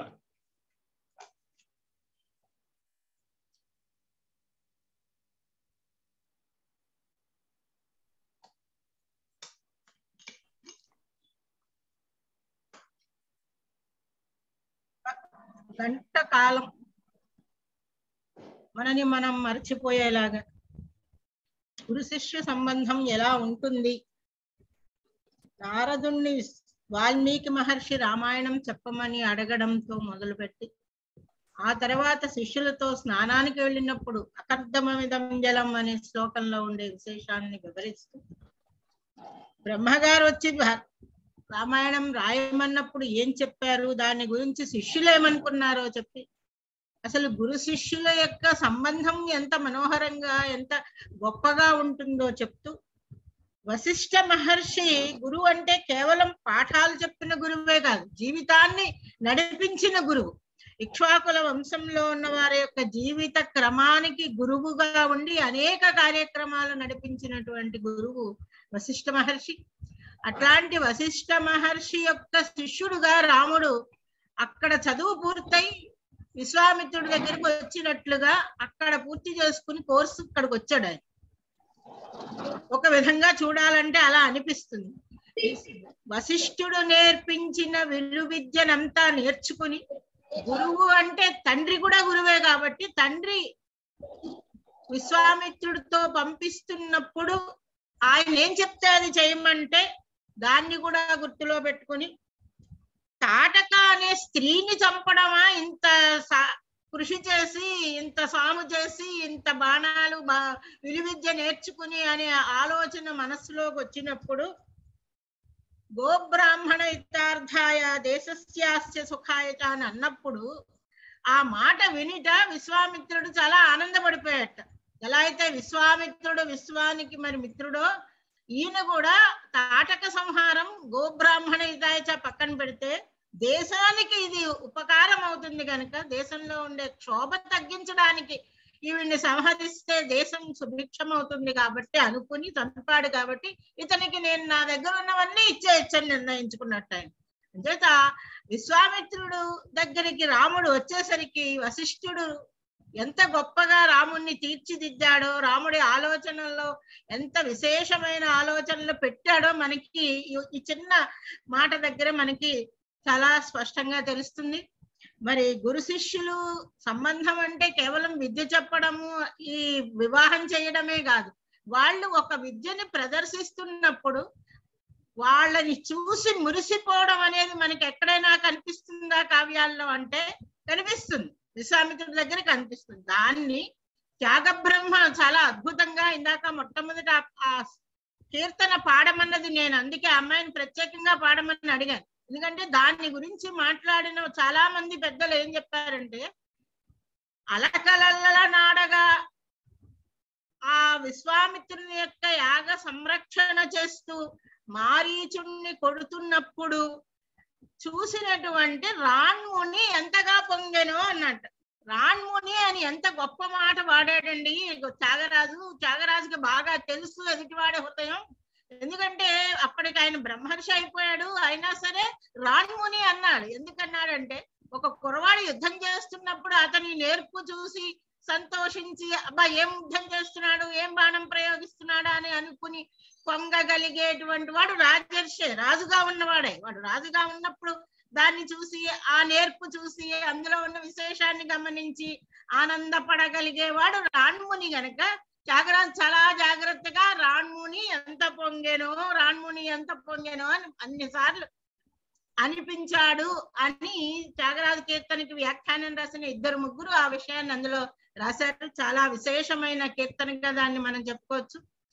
మరి గురు శిష్య సంబంధం ఎంత విశేషమైనదో అంటే సమయాన్ని బట్టి చెప్పడం కాబట్టి కానీ, లేకపోతే విశ్వామిత్రుడు రాముడికి ఎన్ని విషయాలు చెప్పాడు, అసలు ఏం చెప్పలేదు అన్నీ చెప్పాడు.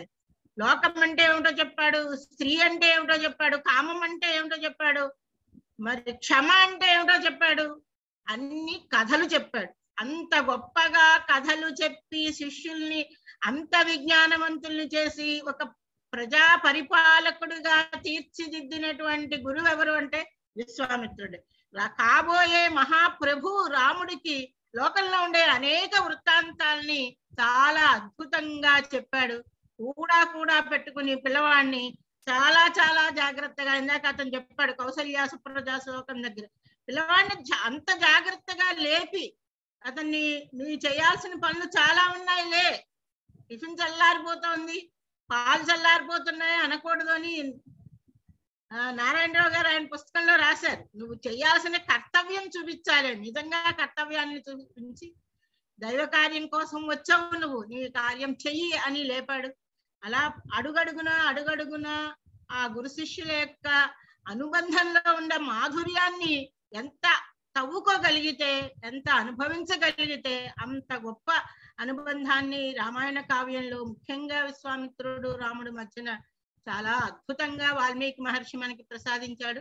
దాన్ని చాలా అందంగా, చాలా ఉన్న సమయంలో చెప్పవలసిన విషయాలన్నీ చాలా సూటిగా, చాలా విశ్లేషణాత్మకంగా చెప్పినటువంటి శ్రీమన్నారాయణ మూర్తికి మనసారా అభినందనలు తెలియపరుస్తూ ఈ ఉపన్యాస లహరి ఈవేళ గురు శిష్య సంబంధంతో ప్రారంభం అవడం కూడా చాలా ఉదాత్త రమణీయంగా ఉందని ఆనందపడుతూ చాలా సంతోషం. చాలా చక్కగా చెప్పావయ్యా శ్రీమాన్, మరోసారి నీకు అభినందనలు. చాలా బాగుంది ఉపన్యాసం, చాలా ఆనందంగా ఉంది. నమస్కారం మేడం. నమస్కారం. మనకి ఇంకొక 10-15 నిమిషాలు టైం ఉంది. ఎవరైనా పెద్దలు స్పందిస్తే స్పందించండి.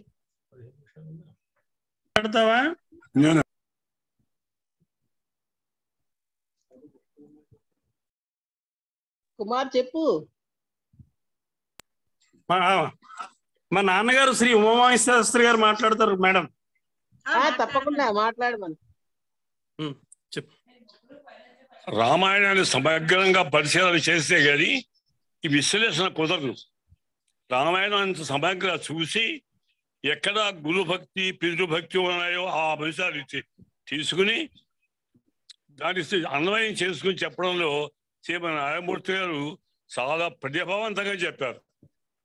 రామాయణం అంత చూస్తున్నాము, ఎక్కడ ఆ మెరిట్ ఉందో అది తీసుకుని గురుభక్తికి పితృభక్తికి సరిపోయేలాగా అన్నమయం చేసుకుంటూ ఆ స్వాగతం చెప్పడం అద్భుతంగా చెప్పారు శ్రీమన్ నారాయణమూర్తి గారు. వారికి నేను నమస్కారాలు.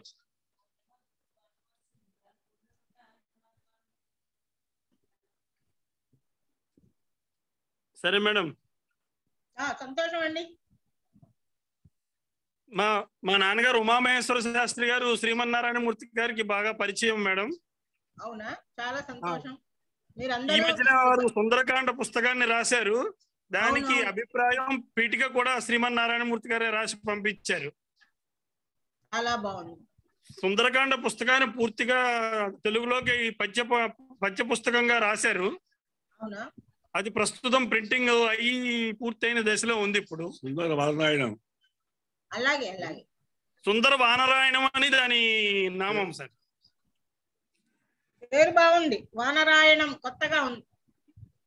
నరసింహదేవ ఉమామహేశ్వర శాస్త్రి గారని వారిది ఆంధ్ర యూనివర్సిటీకి బిఏ స్పెషల్ తెలుగుకి టెక్స్ట్ బుక్ గా ఒక 3 సంవత్సరాలు నడిచింది మేడం. బాగుందండి, చాలా సంతోషం. బాగా చక్కగా స్పందించినందుకు కూడా మాకు ఆనందంగా ఉంది. ఇవి 9 రోజులు ఉంటాయి. మీరు 9 రోజులు కూడా మీ వీలుని బట్టి రండి. చాలా సంతోషం. తప్పకుండా. మేము విశాఖపట్నంలోనే ఉన్నాం. డాక్టర్ పాలంకి లక్ష్మీదేవి గారు మా పిన్ని గారు, ఆవిడ కూడా ఎస్వి జోగారావు గారి దగ్గర పిహెచ్డి చేశారు. అవును, తెలుసండి, నాకు తెలుసు. రామకృష్ణ కవుల మీద చేశారు ఆవిడ. అవునండి, ఆవిడ ఇక్కడే ఉన్నారు ప్రస్తుతము. సరే, కృష్ణకుమార్ గారు అంటే మా గాయత్రిలో కెమిస్ట్రీ చేశాడండి ఈయన.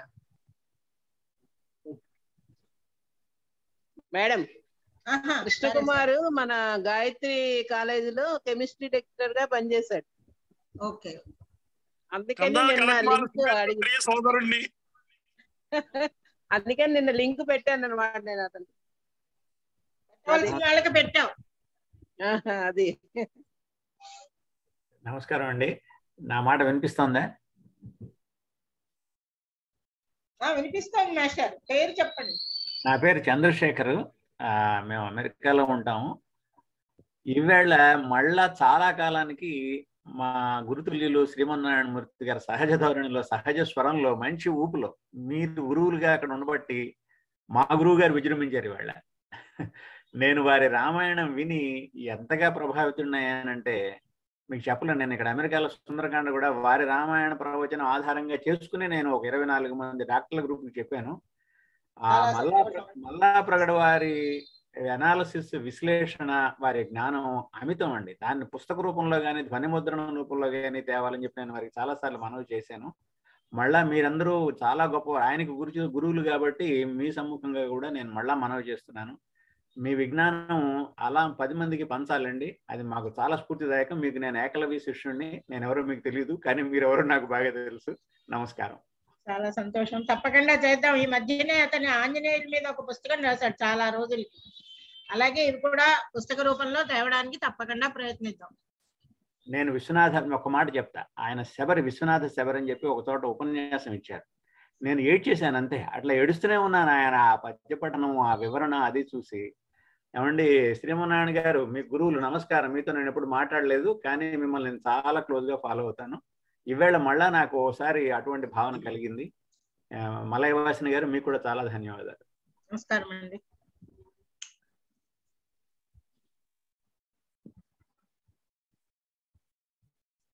కనక మహాలక్ష్మి మ్యూట్ చేసుకుందాం. చూడు, ఇంకా ముగించేద్దామంటే ముగించేద్దాం.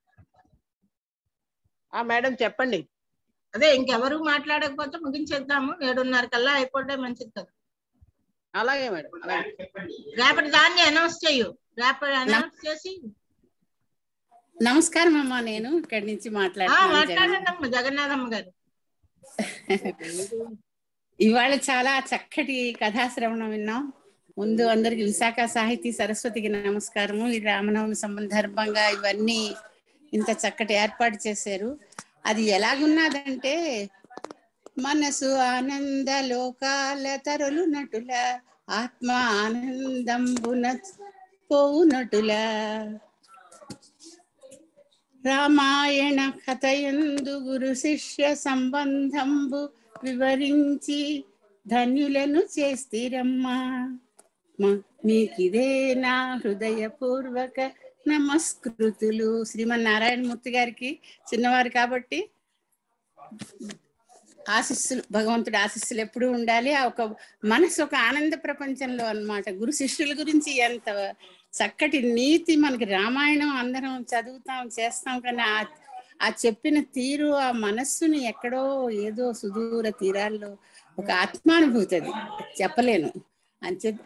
ధన్యవాదాలమ్మా. చాలా సంతోషం అండి. నమస్తే.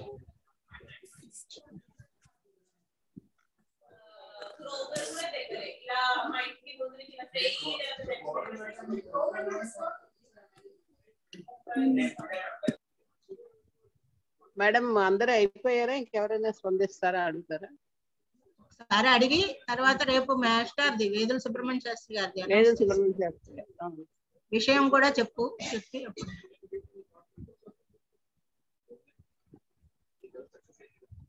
అందరికీ మరొకసారి నమస్కారం అండి.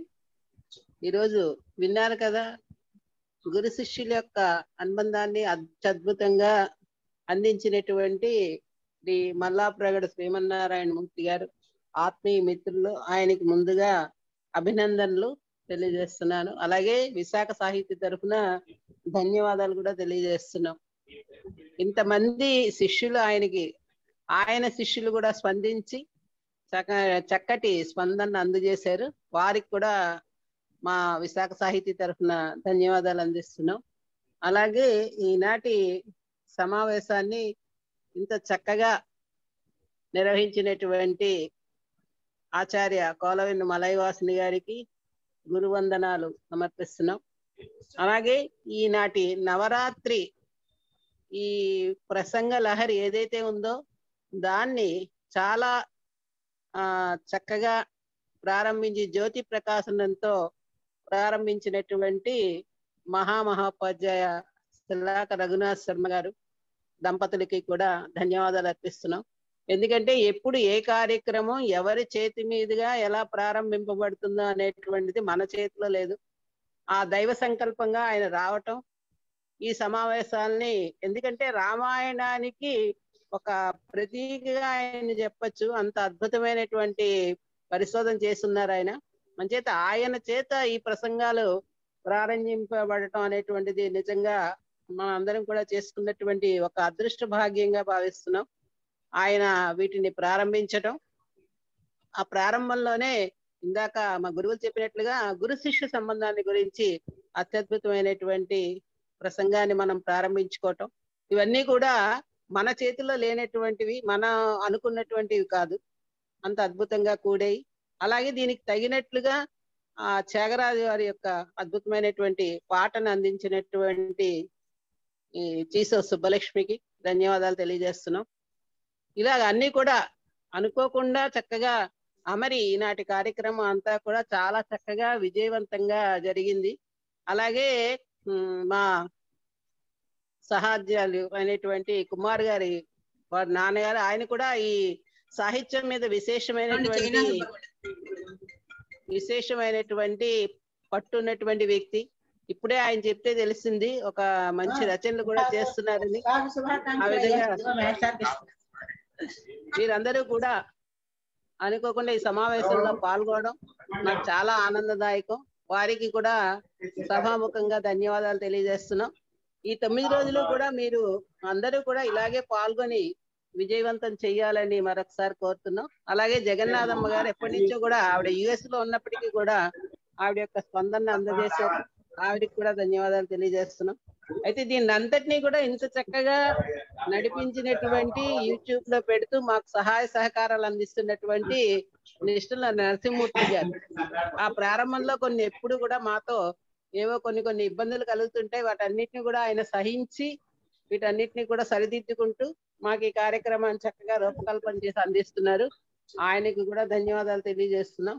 తర్వాత మరొక విశేషం ఏమిటంటే రేపటి నుంచి జరగబోయేటువంటి కార్యక్రమంలో రేపు కార్యక్రమాన్ని గురించి ప్రకటన చేసి తర్వాత ఈ సభను మనం ముగించుకుందాం. రేపు ఆచార్య వేదుల సుబ్రహ్మణ్య శాస్త్రి గారు రామాయణం పురుషార్థాలు అనేటువంటి అద్భుతమైనటువంటి విషయాన్ని మనకి అందించబోతున్నారు. అంచేత మీరందరూ కూడా ఇదే విధంగా ఆ సభలో కూడా పాల్గొని విజయవంతం చేయాలని కోరుతూ అందరికీ కూడా మరొకసారి నమస్కారాలు, ధన్యవాదాలు.